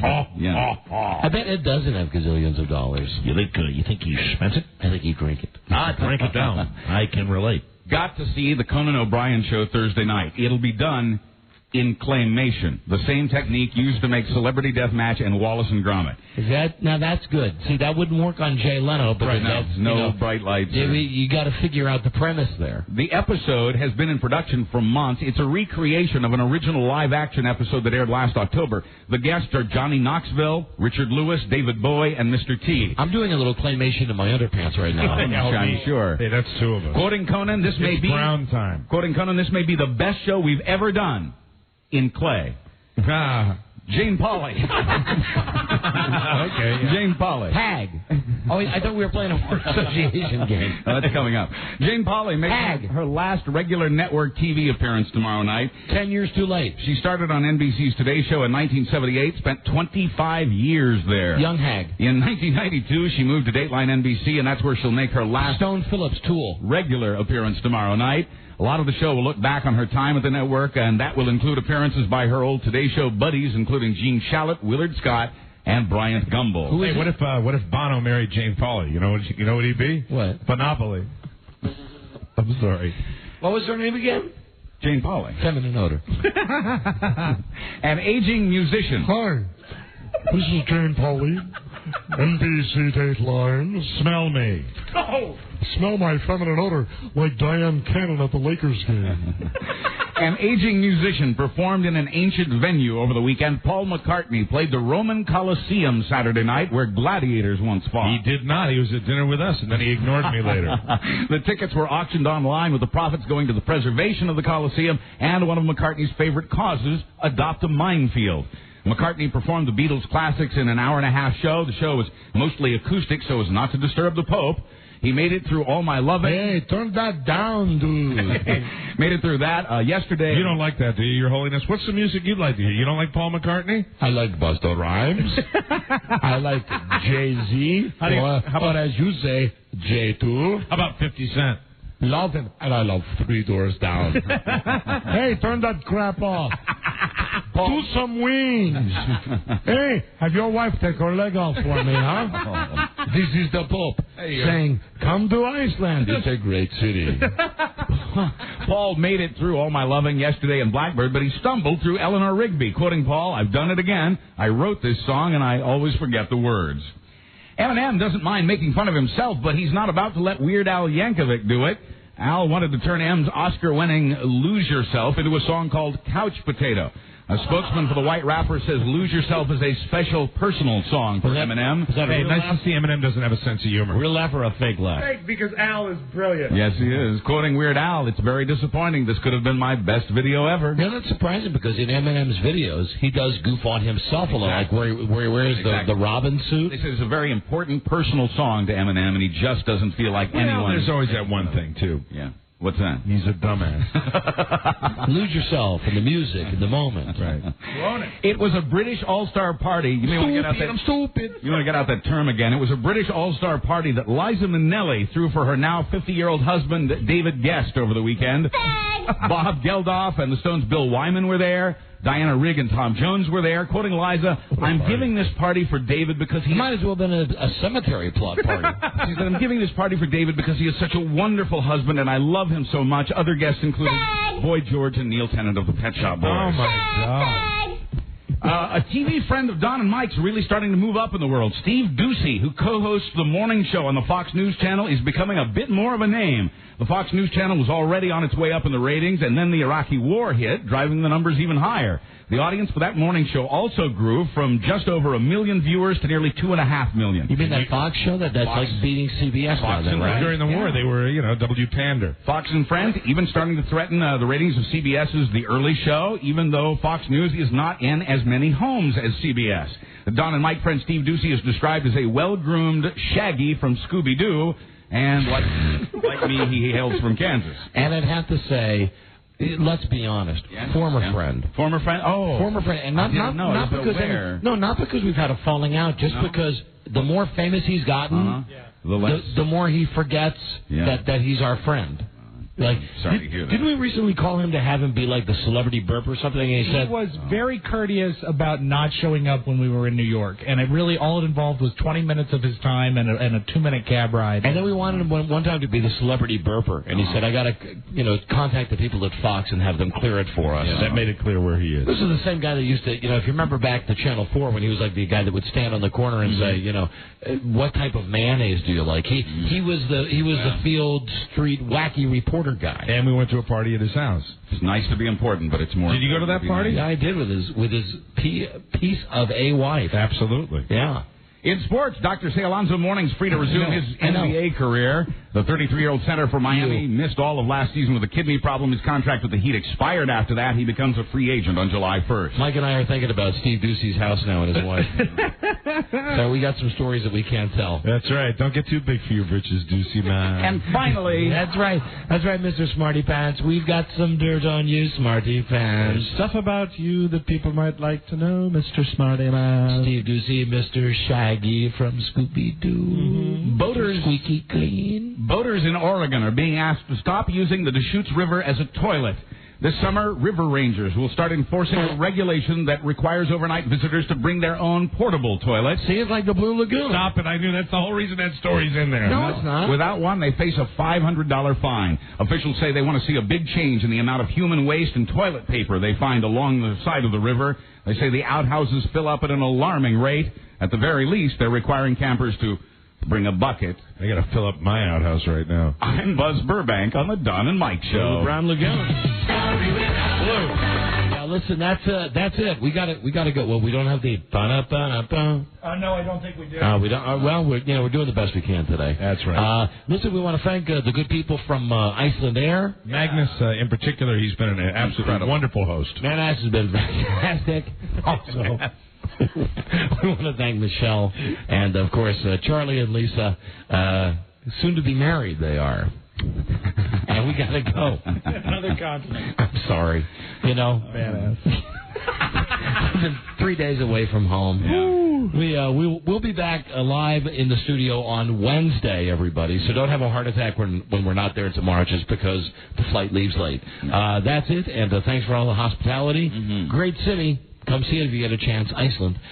Good day to you, sir. Good day to you, sir. Good day to you, sir. Good day to you, sir. Yeah, we're going to the mall. It closes soon, so we got to go, right? A kind word and a loaf of bread. Loaf of bread. Okay. Peter Tim. Till we meet again, this is Sammy Davis Jr. saying, be kind, be nice, and I hope the next performer has the pleasure of having as nice an audience as you've been tonight. And let me leave you swinging.